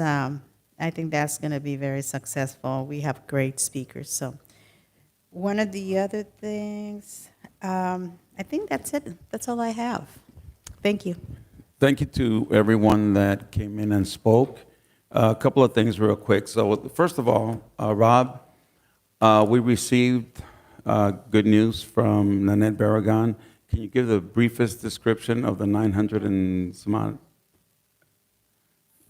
Certainly, we've received good news, as you said, from our Congresswoman, and that we had put an application in for PFAS. For those that don't know the term, it's I don't actually know the acronym, but it's a concern in groundwater that has, if it's a high enough level, it can be a problem for human consumption. Fortunately, in Southgate, we do not have a large problem with that, but we're being proactive in setting up, where possible, PFAS treatment, eventually treatment for all the water. It's very expensive, in the multi-million-dollar range, and so we've been reaching out to any place we can to get funding, and so to pay for a portion of that, we've received good news that we have $976,000, I think is the number. Maybe Arturo has the exact number. Approximately, it's closer to that. It's over 900,000 and closer to $1 million. Yeah. So we're very thankful of that, and we will send a thank you letter for that opportunity. And we have more requests out for getting more funds to have enough to complete the next phase of that treatment. And that's how we try to do business. We try to spend other people's money first. Also, we're applying for funding for streetlight. We have 45% of our streetlights are already LED, and we're trying to get additional funding to change the other lights that are in pretty bad shape. So you guys all talked about the Azalea Festival activities. I just want to clarify something. So there have been some stories being told that we are limiting the speakers when they come here, that they can only speak once and only at the end. I just want to clear that it was never a message we put out there. Is that correct? No, no message put out that. It would be the normal public comment opportunities, general at first, after consent, after hearings, normal process, no change. Okay, and then I had a request from the Southgate Aquatics. They're looking for, I guess they're the timer pads, I don't know the right term for it, so that when they're having their competition, when they hit the thingy, is there any assistance we can give them? What you're referring to is called touch pads. When you watch something, say the Olympics, as a swimmer goes, they make their last reach and they touch the touch pad, which turns off the timer that is set when the whistle blows. So that is what they're looking for. We have the mechanical part of that. We just don't own the actual touch pads that go in the water at this time. Purchase of them for what I believe is 12 to 14 of them is several $1,000s. So I know they're looking at trying to raise some funding for it. We have in the past put it in for a supplemental in the city side, but there are other priorities within the city too. So, but. Please reach out to them and give them an update on that. Okay. And finally, in terms of the change that we went, let's be clear, the intent was never to silence people, which is what some people are saying out there. And we have very good comments that come in. Liz is one of the speakers that comes in and gives us really good comments that are very beneficial to the progress of the city. And I was talking to Jose de la Paz, and he's a tech guy. I don't know how many patents he has in that area, but I want to make sure that we look at any system that we can have where people can call in anyway. But let's be clear, the reason we went away from Zoom is that it was only temporary during COVID. We extended it until we got the audio and video component, but we don't have the ability for the hybrid for people to communicate from home. The reason that Zoom really had to be put out is that we've had so many problems, including the last meeting. There were speakers who called in. Some you can faintly hear what they're saying, and some you couldn't hear at all, where we had to tell them, hey, start again. And as long as we had it, those issues were not internal, they were not here, they were outside. And we came very close many times where we considered shutting down the meeting, postponing it, because we could not get people from outside of these walls to participate. And it's not fair and it's not legal. So again, it's not in any attempt to silence anyone. Quite the contrary, we do want to hear from people. And I'm glad to see that people did come into the council meeting. And congratulations on a beautiful baby out there, Liz. You're doing a really good job of, I don't hear him crying. So very nice. Oh, they're asleep. Okay, so I'll stay quiet. Everybody here, talk quietly, okay? All right, that's all I have. Let's go to consent. Mr. Mayor, just for courtesy and to keep Dina a break, let's take a 5-minute break. if you Okay, don't mind. 5-minute break so that Dina can take a deep breath. Thank you. Time us.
Oh, okay. All right. Oh, my Lord. Oh, my Lord. You know, we're going to give you a hall, one of those notes that you came in late to class. You're not going to get a book or a sticker. Nothing from the treasure box. Oh, man, I just was chastised by my teacher here. Well, welcome back, everybody. Okay, where are we at? We're at consent? Yes. Okay, Madam City Clerk, please read Consent that. calendar items, agenda items 1, 2, 3, 4, 5, 6, 7, 8, 9, 10, 11, 12, and 13 are consent calendar items. Thank you. Okay, let me open it up to the audience first. Start forming a line. Liz, are you coming up? Okay.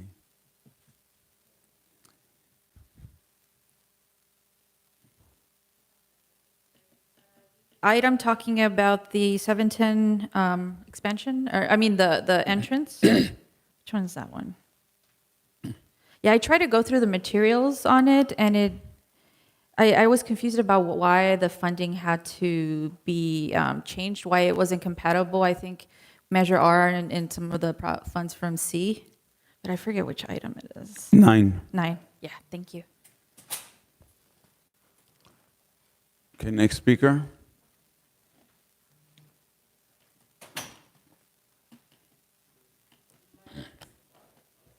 Myra Castaneda over at Taft Avenue. And I'm here just for item 15 in support. It's not due yet? No, we're on 1 through 13. Oh, I'm going too fast. All right. That's okay. That's all right. We're going too slow. That was the other option. Okay, seeing no one else come forward, I'm close the audience portion. Okay, so council colleagues, and we did have a question or concern raised. Maybe you can address that first. Yeah, Mayor, I can address a question. The question is in regards to an item where we're requesting that we deobligate some funding in order to make use of other funding. The city's capital improvement program is largely funded with grant funds and local return funds, and sometimes what they call metro funds, whether they're Metro Measure R or Metro Prop C25 funds or what have you. Those funds all have rules for how they can be used. Unfortunately, the Metro Measure R funding and the Metro Prop C25 funding, Metro just has a rule that says that those two can't be used together, because when one of those measures was voted in terms of how that measure came to be, there were some rules written in. So we unfortunately can't use the two. So what we're in essence doing is swapping a smaller amount of money for a much larger amount of money to increase the money available to the project. Thank you. Okay, council colleagues, any questions, concerns, motions? I'll make a motion to approve 1 to 13. Okay, we have a motion. Second. Okay, we have 3 seconds. The first one came in, but no, I'm sorry, your hand was too late. It was Pilar Avalos, yes. Roll call. Councilmember Avalos? Yes. Councilmember Barron? Yes. Councilmember I'm Hill? sorry. Did I said yes? You're not Barone. Barron? My voice has changed. Councilmember Barron? Yes. Councilmember Rios? Yes. Vice Mayor Davila? Yes. Mayor Hurtado? Okay, so I'm going to say yes, but I do have to recuse myself from item number 2.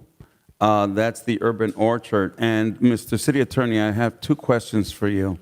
On item number 9 and 10, I am going to recuse myself, but I'm going to ask you for clarification at some point, because Firestone, the on-ramp, if you take the northern point of the Thunderbird Villa, and then you look at the on-ramp, where does the on-ramp begin and where does it end?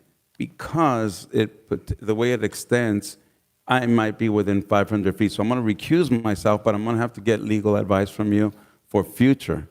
Then Circle Park is on the other side of the freeway from where I live, but you know, it's not like a benefit to the area. I would have to go all the way around to go to that.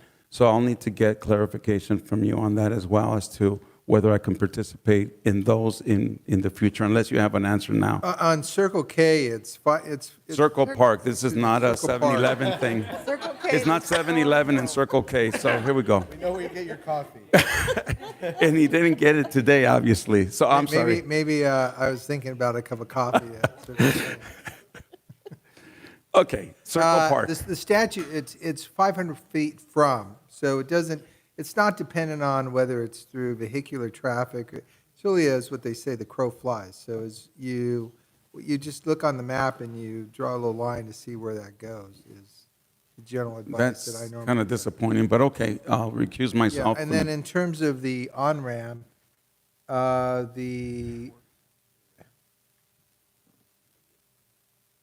Because the on-ramp Yeah. is not one little section, it goes all the way down until it touches the freeway. Right, and so the city manager has a little aerial here on the map, and the on-ramp is what we would normally think is the beginning on the on-ramp, just as you pass what I would say is a construction zone. And then that on-ramp just continues on until, you know, you're actually onto a lane of the freeway. I think that's the response there. I'd certainly would defer to our Public Works city engineer, who's the expert in those matters, but I think that's how I would interpret that. Yeah, so typically where we measure the distance from where you live to a project is the project limits. The project limits, as you're describing, extend south far enough. I'm just not certain that it's within 500 feet or more of the Thunderbird Villa Mobile Home Park, but we will look at that and advise if it is or if For the it is future. not. So I'm Yes. recusing myself on 2, 9, and 10. Thank Okay. you.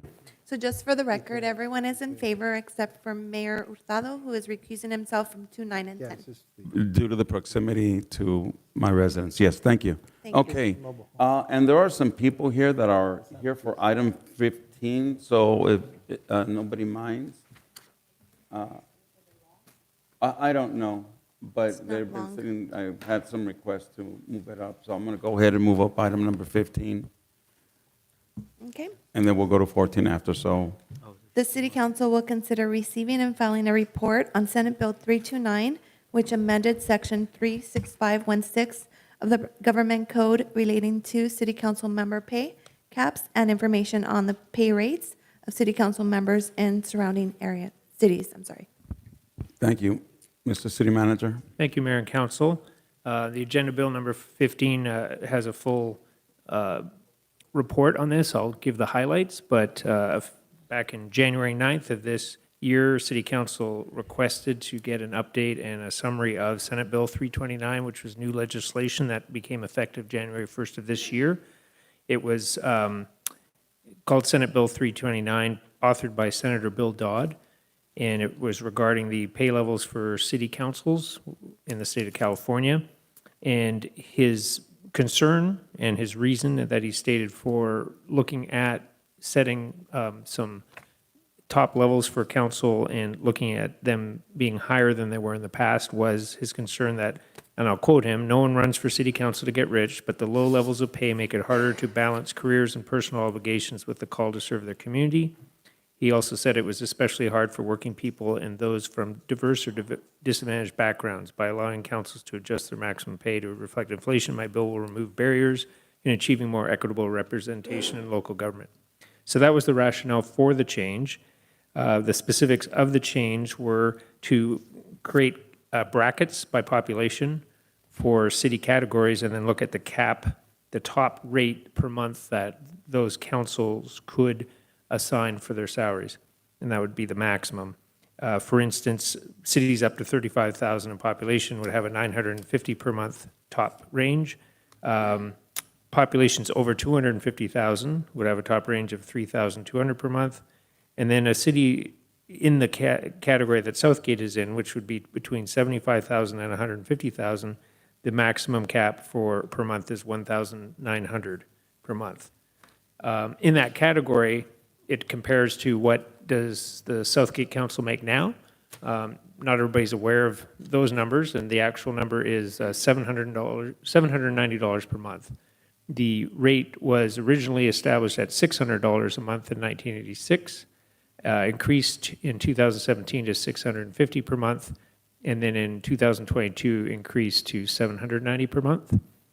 The city treasurer actually receives the same monthly amount as the city council members do.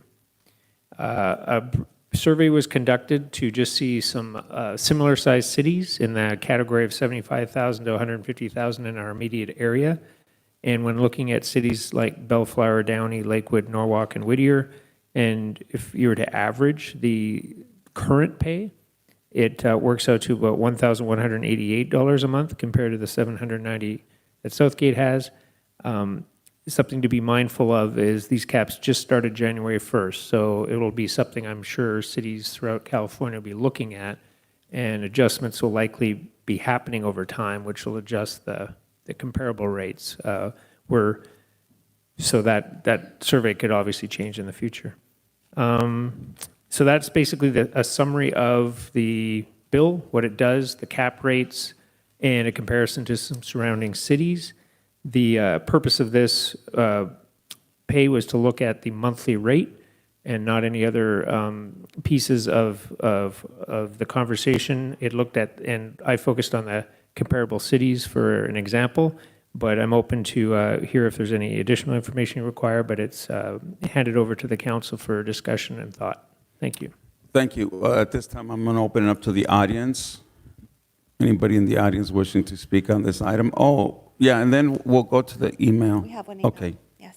So, yes. No, you're up. Okay, so now that the item's up, Myra Castaneda, 5740 Taft Avenue, and I'm here to speak in support of this increase for city council, and I understand I believe our, not just the city council is under that pay amount, but I believe the treasurer as well. And so with the population of Southgate, it's clear that there's a lot of work to do. This isn't just a once or twice a week type of time consuming that it takes from all of you. Our population is over, I believe, 100,000, if I'm not mistaken. And so I'm in support of this. The actual initial amount is so many years ago. It's definitely outdated. Inflation and everything else, just like everybody else is hurting financially. Council also deserves a raise like everybody else is doing in the state of California. And therefore, I'm in support of this. Thank you. Thank you. Next speaker, please. Good evening. Humberto Baez. I'm a resident here in Southgate over 30 years, and I have seen how Southgate's revenue has gone up. And that's very supportive to a lot of views of construction, and you're responsible for reviewing everybody's decision and to improve Southgate the best that we can as the revenue comes in. And it hasn't slowed down since I was involved with bad politics. It was a war. The city was going to go bankrupt. As soon as we fixed that issue, it's all about revenue is coming in. We got reached out to new businesses to come in. They're interested to come to Southgate now. And the responsibilities is a team like our council staff and treasurer to review and support your comrades around you that are involved with all the contracting decisions. Even though there's not a perfect world, but Southgate is only producing best revenue ever and is creating that history. So I support this judgment that can happen and should happen, because I want to be able to encourage other people that are residents in Southgate to get more involved. And for the people out there listening, you need to come out to vote as well. It's very important. We only have about 4,000 residents come out to vote. We probably have about 40,000 people registered. We need to get more involved. as our council people and comrades have been done. Thank you. Thank you. Okay, seeing no other speaker come up, I'm going to close the audience portion. So let me go ahead and, oh, the email. I have an email that I like. You don't have to kick me under the table, okay? I'm just kidding, she didn't. I received this email from Bishop Juan Carlos Mendez, and the summary of it is that he is in agreement in raising the compensation for council members up to $1,900. Thank you. Okay, thank you. That's the only email? Okay, Yes. so let me start this off. So again, I want to give a little bit of the history. So again, back in the 1960s is when the first determination came on as to what council members should make in a city the size of Southgate, and back then it was roughly 600. And if you look at inflation, we're talking about, at today's rate, it would be roughly 5,300. What we're getting comes nowhere near there. None of us, as the senator said in the document, does this for the purpose of getting rich.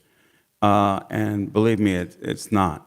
The amount of hours that we actually put in for it are way more than most people imagine. I've spoken to residents who are under the belief that we make about 120, 130, 140,000. Not even close.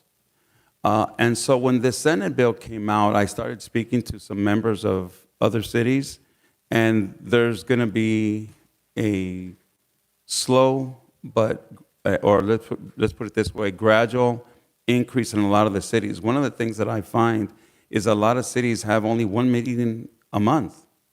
We have at least two, and when I say at least two, is that sometimes we have 3 and 4 meetings in a month. But aside from that, look, I come here to City Hall every single day, and I run into my colleagues quite often. And I get it. I'm retired, but before I was retired, I used to come here. I see Ms. Avalos here. I see Mr. Rios here. I see Maria here. I see Mr. Barron here. I see our treasurer here all the time. And of course, we see our city clerk here. So I think that there's a time to do what we feel is right. And in speaking to people in the community, I understand that there's a lot of people who believe that this should have been done some time back. Back even in the 1960s, there was an opportunity every single year to give up to a 5% increase. And those of you that are good in math would know that when you look at 5% every year, after 1 year, it's 630. If they do it the second year, it's 663. And it just keeps on growing and growing. In a few years, it would have been an amount that's just way out of anyone's range. This is Southgate. We have a large population. There's a lot of work that's to be done, and I think it would be appropriate. So I'm going to recommend that we bring an item with the dollar figure of $1,900. But I don't want to just consider the council members. The treasurer's salary should be looked at. At some point, we need to start talking about our commissioners. They've not gotten an increase in who knows when. And then we have our city clerk. This is a full-time job, and if you compare city clerk positions throughout the state of California, you see that ours is not getting paid the amount that's appropriate. So again, I'd like to see if we can bring something back that addresses all that. Okay, let me go to my colleagues. Vice Mayor? Yes, thank you. And I'm glad that you brought the commissioners. I think that we need to get to our commissioners and as soon as possible. And this is the reason why. When we ask the employees to take a percent cut, 10% cut, we also cut on the commissioners.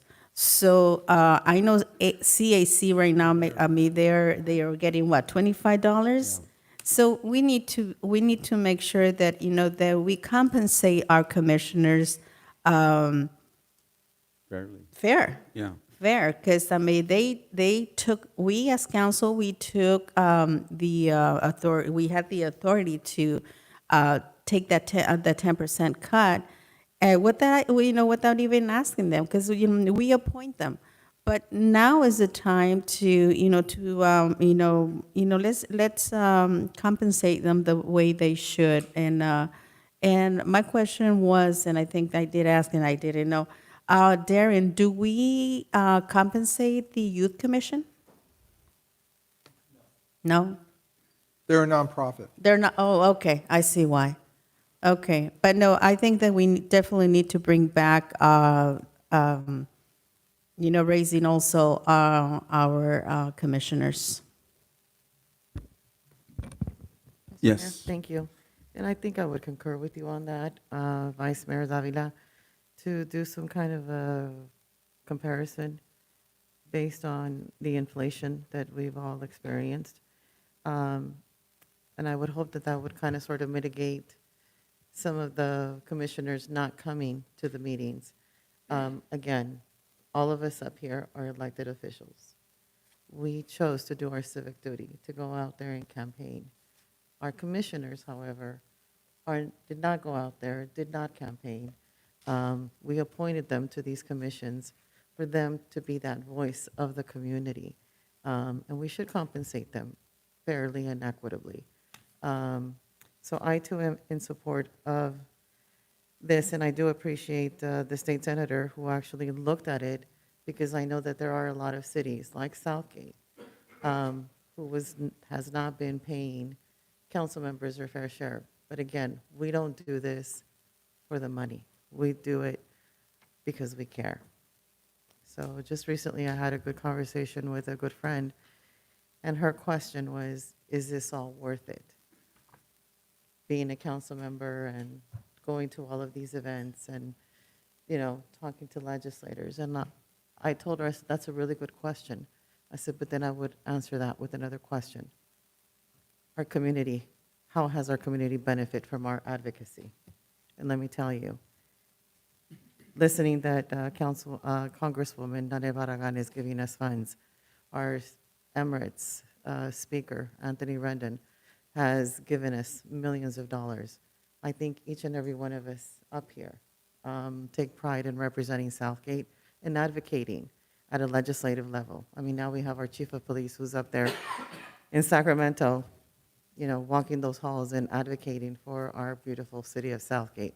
So I think it would be fair and equitable, for everyone to be compensated in a fair and equitable way, because we don't do this to get rich. We do this for our communities and to improve the quality of life within our own community, because we are the voice of Southgate when we are out there and we're representing our city. Thank you, Mayor. Yeah, and I'm glad you mentioned that the senator put this bill out there and it passed. I can't remember the number. I think it was 45-0. It was unanimous, whatever the number was. All the senators voted unanimously to approve this statewide. Council colleagues on this side, any comments? You don't need to. Thank you, Mayor. Well, I think a lot of people know that this is, I don't know. I know that when I was out there talking to folks, they always think that we make more than what is issued to us. And they kind of laugh too when they see, oh, that's what you get for being an accountant. Gee, I don't want to go do that with you all the time you spend. We do spend, this is not a part-time job, folks. People have expectations of us in the community, and even the staff. I mean, and so, just getting that, I think it's fair that we revisit this and kind of look at the salaries, because we spend a lot of time and effort. We sacrifice from our families too a lot. I mean, it is. I mean, weekends and evenings, and I mean, it's a lot of work involved, and so I think it's fair that we revisit this and see what we could do to. And then a lot of my money, I know that we get asked, people from the community that are needy on Turkey Days and other events, hey, can you sponsor this? Because they think that we have a lot of money, and here we are buying turkeys, toys for kids, and doing that because they expect that from us. We're council members. We should be able to support our community, and a lot of times that's what I do with our stipend. Turn around and I figure it goes back to the community. A lot of this. So, again, I kind of think that it's time that we visit this, and it's not asking for a lot. It's a stipend. That's the way I look at it. I sit on other boards where I get a stipend also for attending. I think the commissioner should too, also. I know some of them we have some issues with attendance. Maybe this is an incentive also to get them to show up. Make it contingent that they show up, because that's important. And I think that's what happens with some of the hospital board that I'm on and others. So, yeah, I will support us moving forward. Thank you, Mr. Mayor.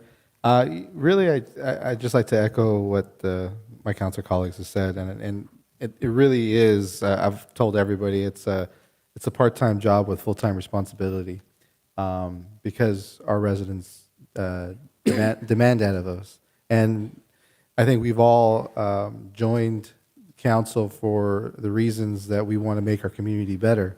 I don't think anybody here ever thought, hey, I'm going to be a council member so I can be rich.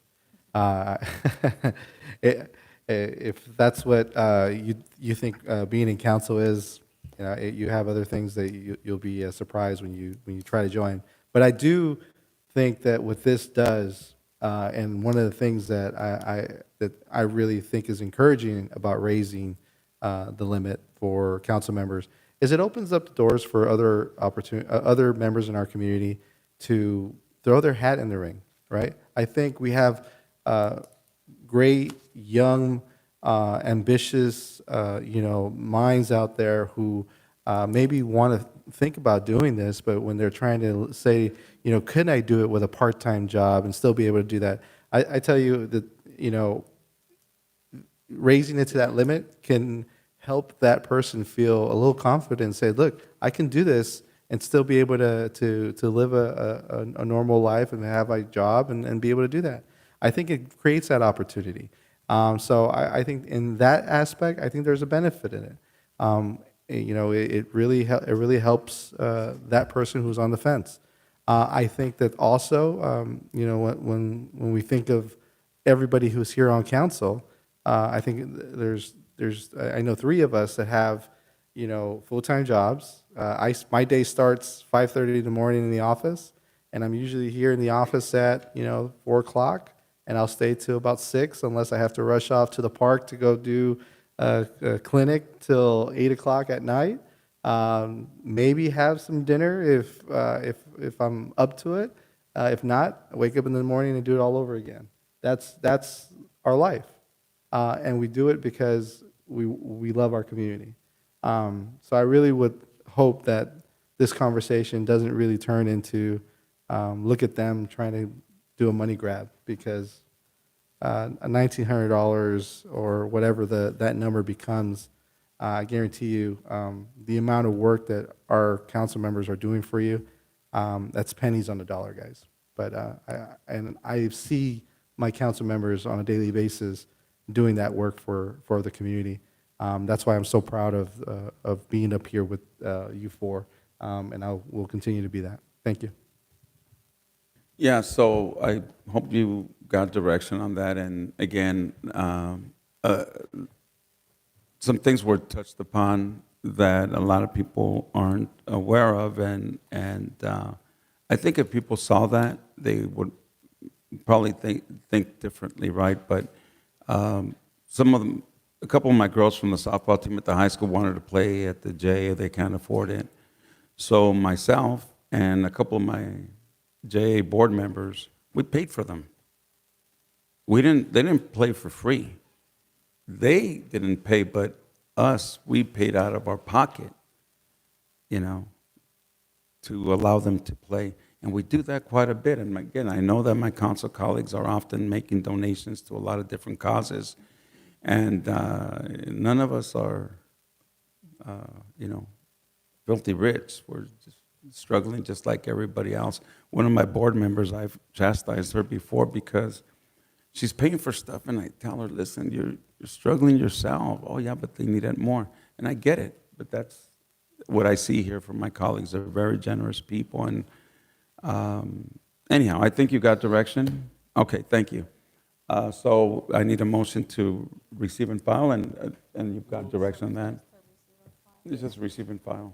So we have a motion by Mr. Rios, second by Ms. Avalos, and I guess it's 5-0. Okay. All right, thank you. Members of the audience. Okay, next item, please. Item 14. The City Council will consider receiving and filing an update on city's communications efforts.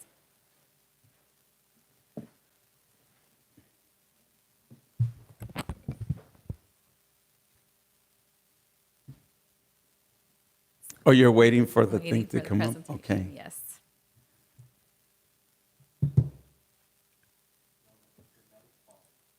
Yeah. Just want to make sure I had the attention of the room. I know.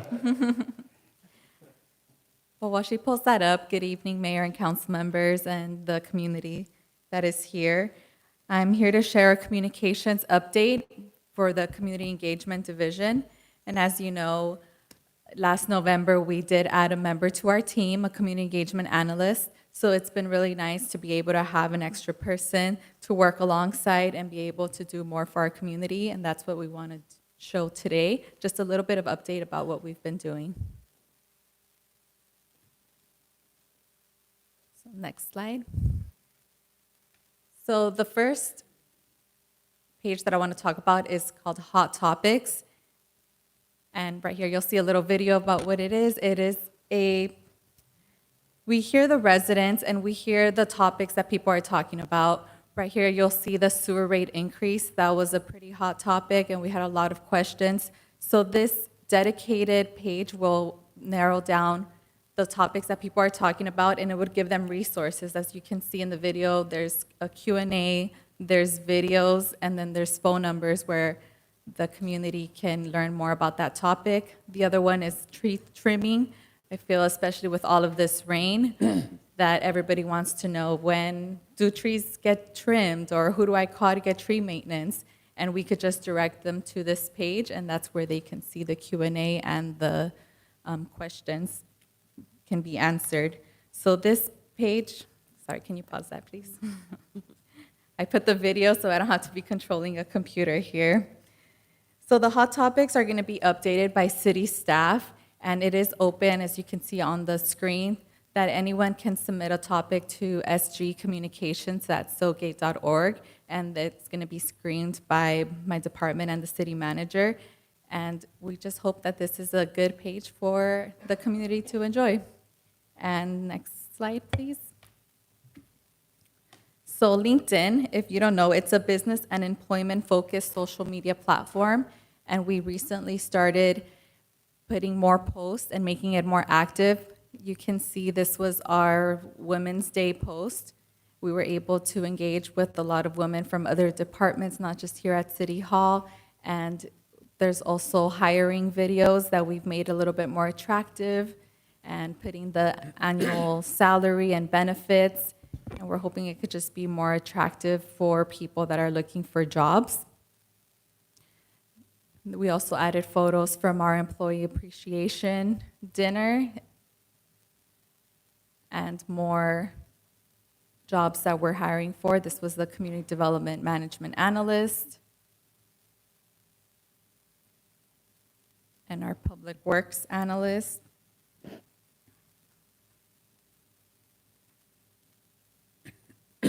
So if you're not on LinkedIn, this is a great platform that a lot of young professionals are using. It's a way to network, but it's also a way to see what's going on in surrounding cities. So our goal as the City of Southgate is we want people to know that it's a great place to work at. We want people to see our events or like the lunch and learn there and say, oh, Southgate is doing great and they're modern and they can make videos and I want to go work there, because it's a very competitive industry right now and we want to attract the best employees.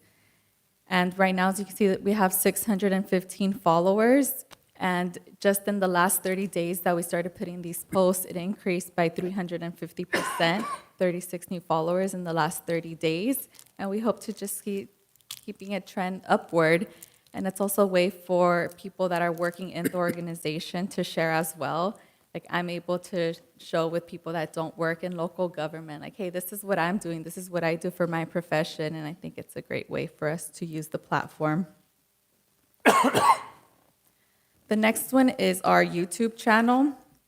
And I just wanted to make it known for the public, if anyone doesn't know yet, that we are live streaming. As you can see this phone here that we have, and we have the Planning Commission meeting from last week and the last City Council meeting.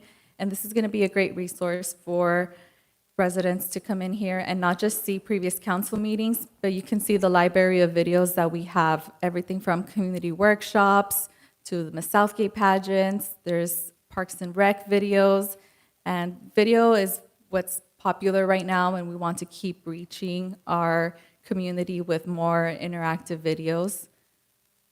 And again, there's 441 subscribers, and the views have been going up since we've been advertising that our council meetings are being live streamed.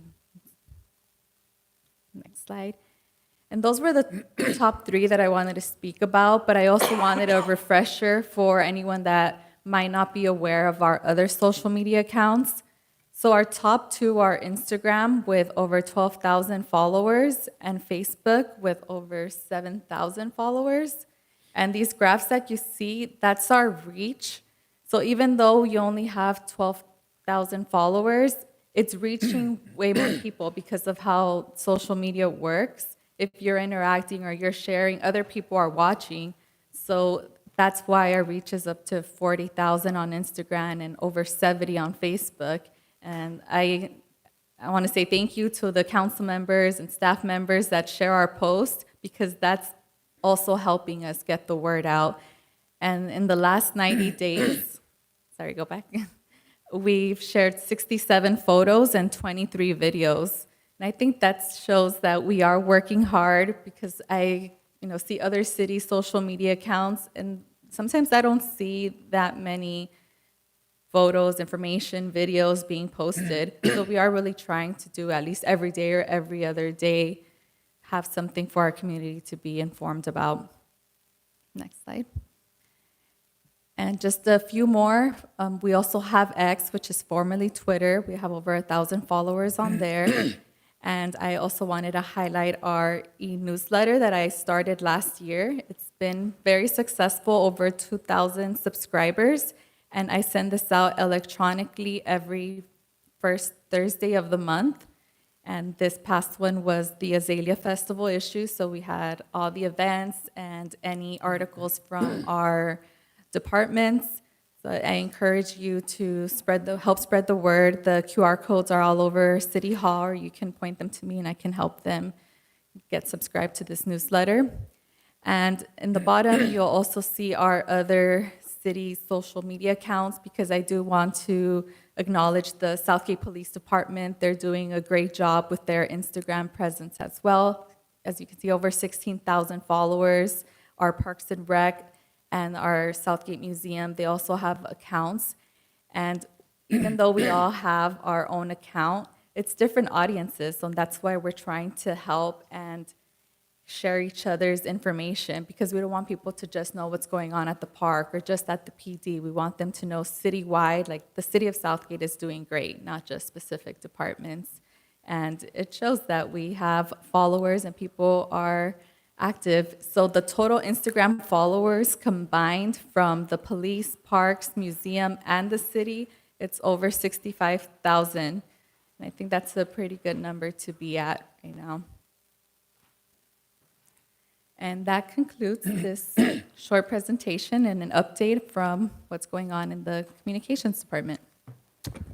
Giselle, first of all, thank you so much. You've put a lot of effort into this, and I thank you for that. I think for a long time I've been calling for some sort of page that kind of addresses some of the concerns that are being raised.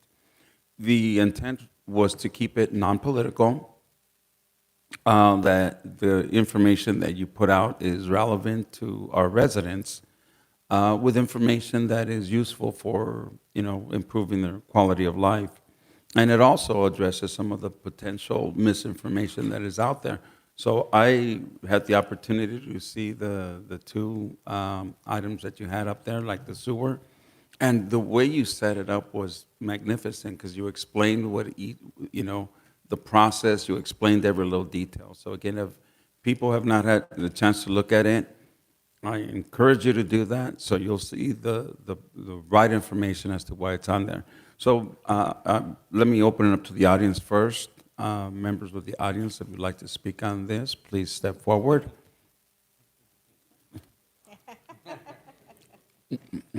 Okay, no screaming from the back, okay? You got to come to the mic. Okay, all right. All right, I'm going to close the audience portion. Okay, council colleagues? Comments? None? I just would like to say, Giselle, thank you so much. You did a really good job, and I know Letty was instrumental in helping you get this all together.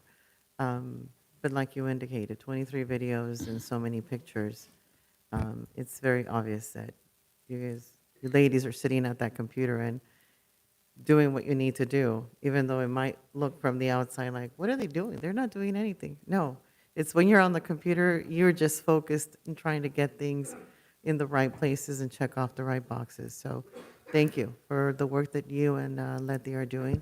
It's greatly appreciated, and I know the community is reaping the benefits of the communication, which is something that when I first came on council, that was very important, because a lot of the information we were getting is, I didn't even know you guys had this. I didn't know you have that. So now the fact that it's on Facebook and YouTube, I think is a testament that coming out of this pandemic, we are now getting into more of the technology age to make sure that our residents have the information. Again, let's not forget, we have a lot of seniors that don't know how to work el inteligente, which is what my mother calls it, the intelligent one, because it can tell you everything. It knows it all. But thank you. Greatly appreciate your hard work. Mr. Mayor? Thank you. Yes. I just Madam want to Vice say Mayor. thank you to Giselle and Letty for doing such an amazing job. I know you've got a great team worker, that she's really good, working with you. No, I think this is great. I think it was very much needed. And what the important thing is that information actually coming out of the city hall, out of council, out of any department, that any question that anybody has, and they're gonna get the correct information, and it's not what other social medias are going to be saying that it's incorrect. So no, I wanna thank you, and also for the for the residents. I think it's important for them to know, which Facebook accounts are actually city accounts. So I think that's important.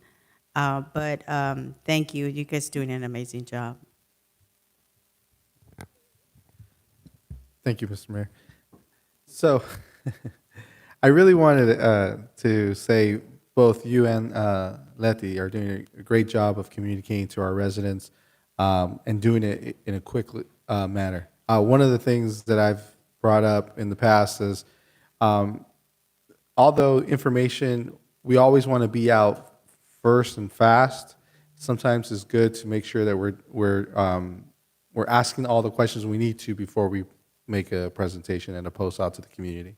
And I think we need to empower your department, you and Letty, to be able to ask questions when they get notices of potential posts that they're going to be putting on, that your department's putting on.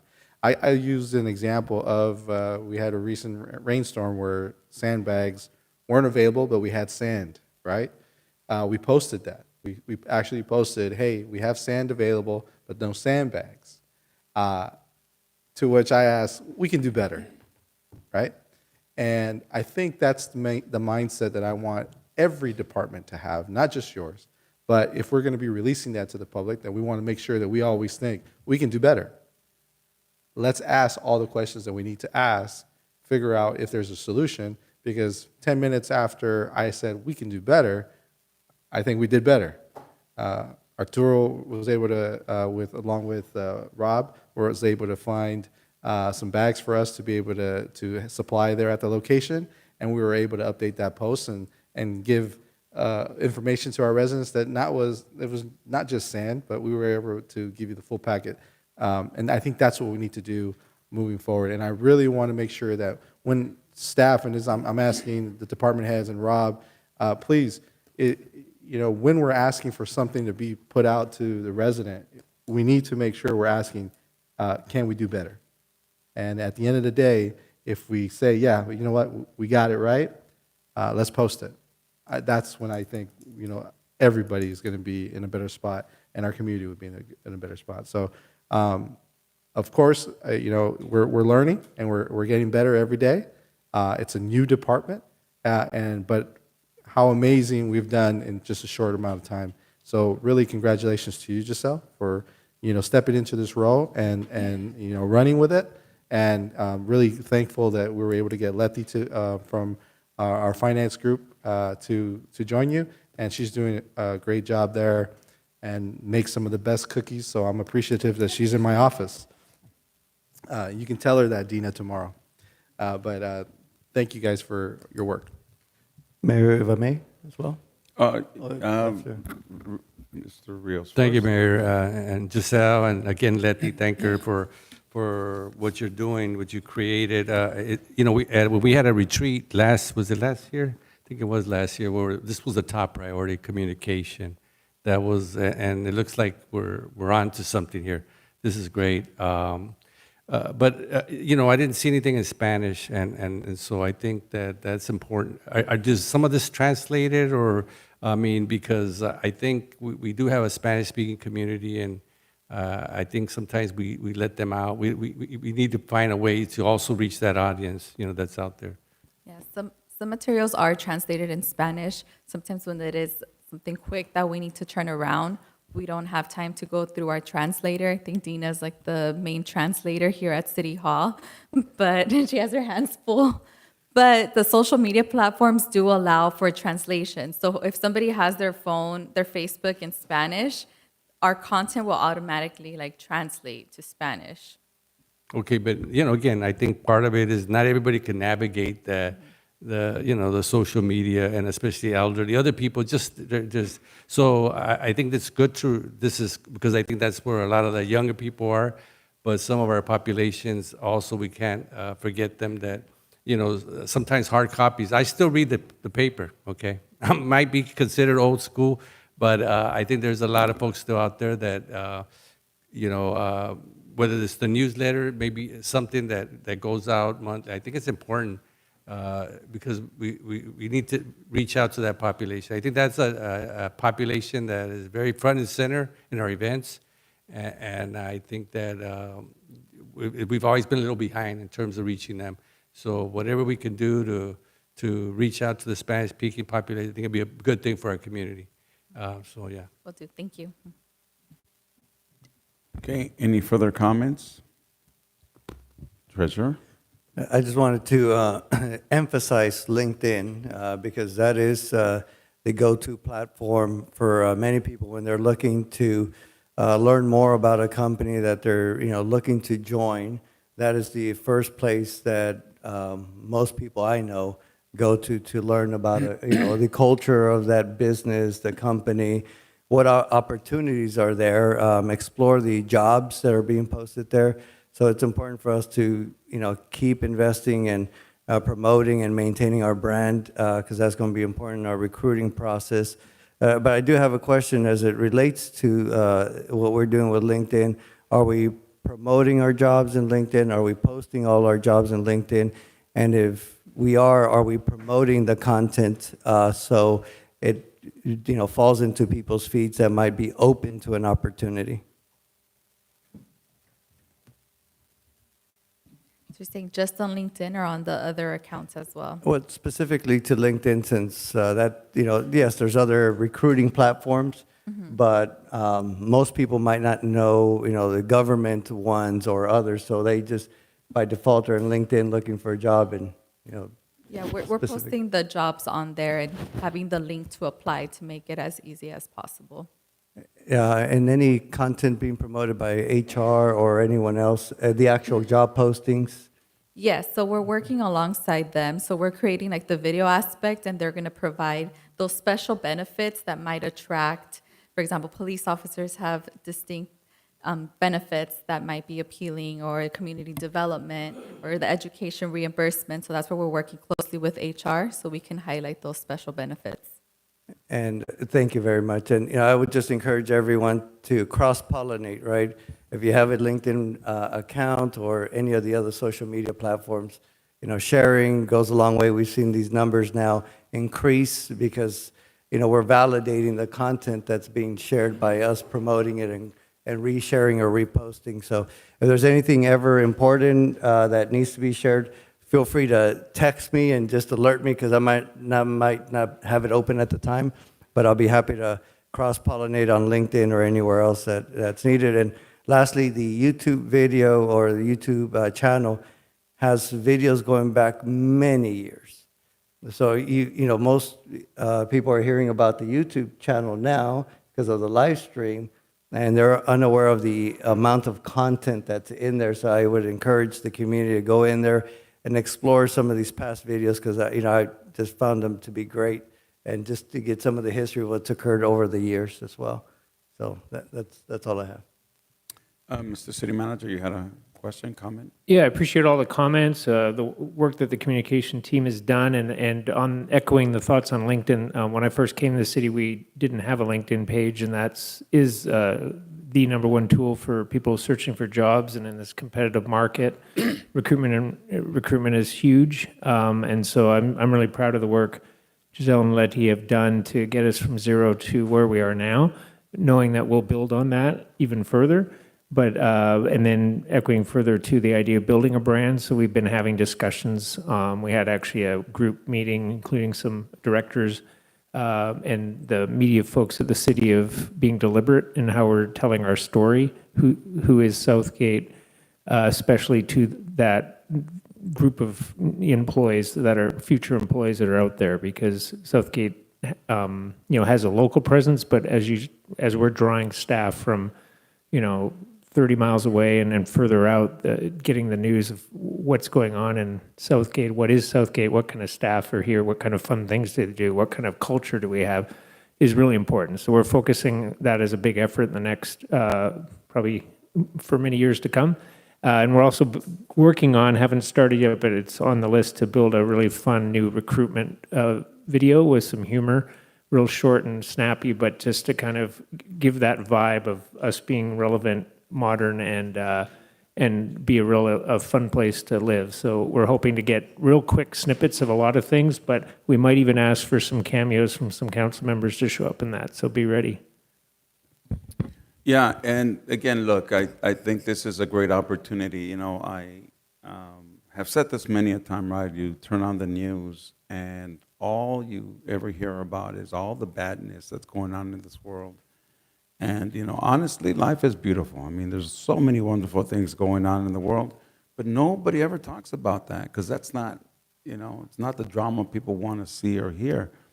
And you look at social media, and all you see is all the bad stuff. Like, look, tonight, we did a lot of really good things, right? And the only thing that you're going to see posted out there are those things that somebody wants to use as an attack. Let's attack this person with that.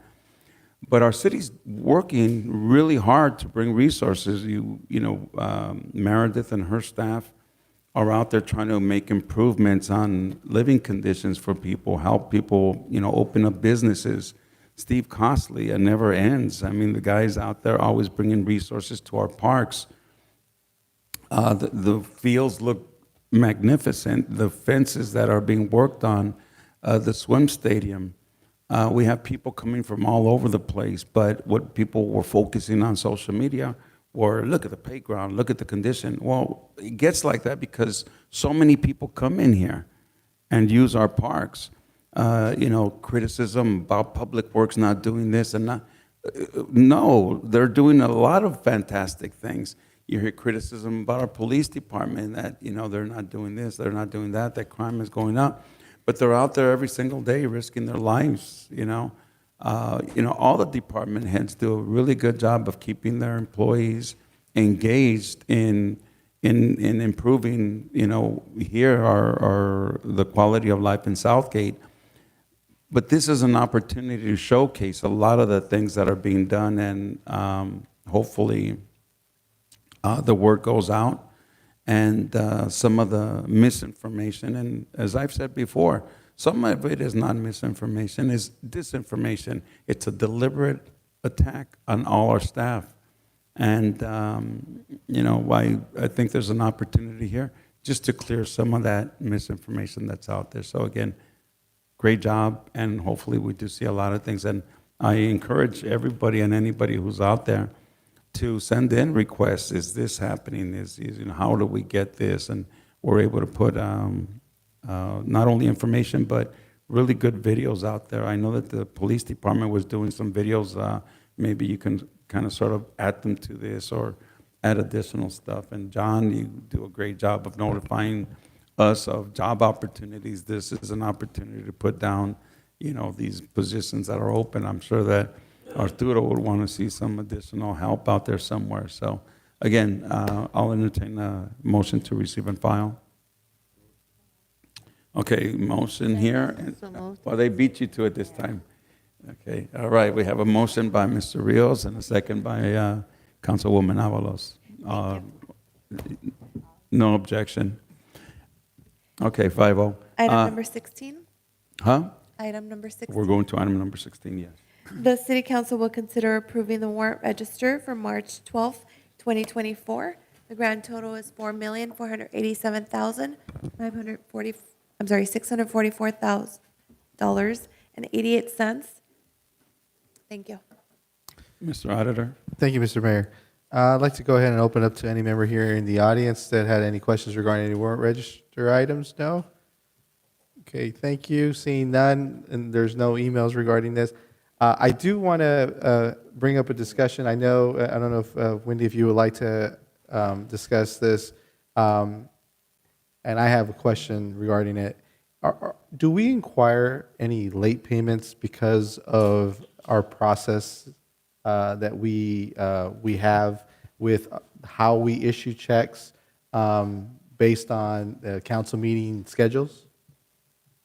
I don't think I understand the question. Do we require a late? No, do we have any late fees associated to our current process of how the checks are issued out based on the schedule of our meetings? And usually the warrant register is really an agreement to payment instead of an acknowledgement of payment. Correct. So when you say, do we have late fees, are there invoices that could come in with Right. late fees? I'm sure there are from time to time, but that's something that we avoid. So we have a process called prepaids. Yeah. And we allow the departments to submit those invoices on a different cycle, what we call an off cycle, to be able to pay those and avoid disconnections or late fees just due to sometimes timing in the mail, or staff changes, department changes, anything that may have caused the delay will expedite that payment. Okay. I would like to ask if, just in related to these payments, if there is any associated late fees, that they be highlighted or documented in some way. Sure. So that way we are aware of what that number is, and maybe do like a look back as part of our budget discussion, so that we're aware of what that number is. And if it's something that is, pretty big, then maybe we would need to really think of what this process is and how we can expedite that to avoid that from happening in the future. Absolutely. All right. Council? Motion to approve. Second. Roll call. Councilmember Avalos? Yes. Councilmember Barron? Yes. Councilmember Rios? You. Vice Mayor Davila? Yes. Mayor Hurtado? Yes. Thank you. Okay, I can't believe how early we got through this, Motion to 9:17. adjourn. No, we want to stay here. We got a motion to adjourn. Second. Second, all those in favor, aye. You can stay if you want to. That's all right.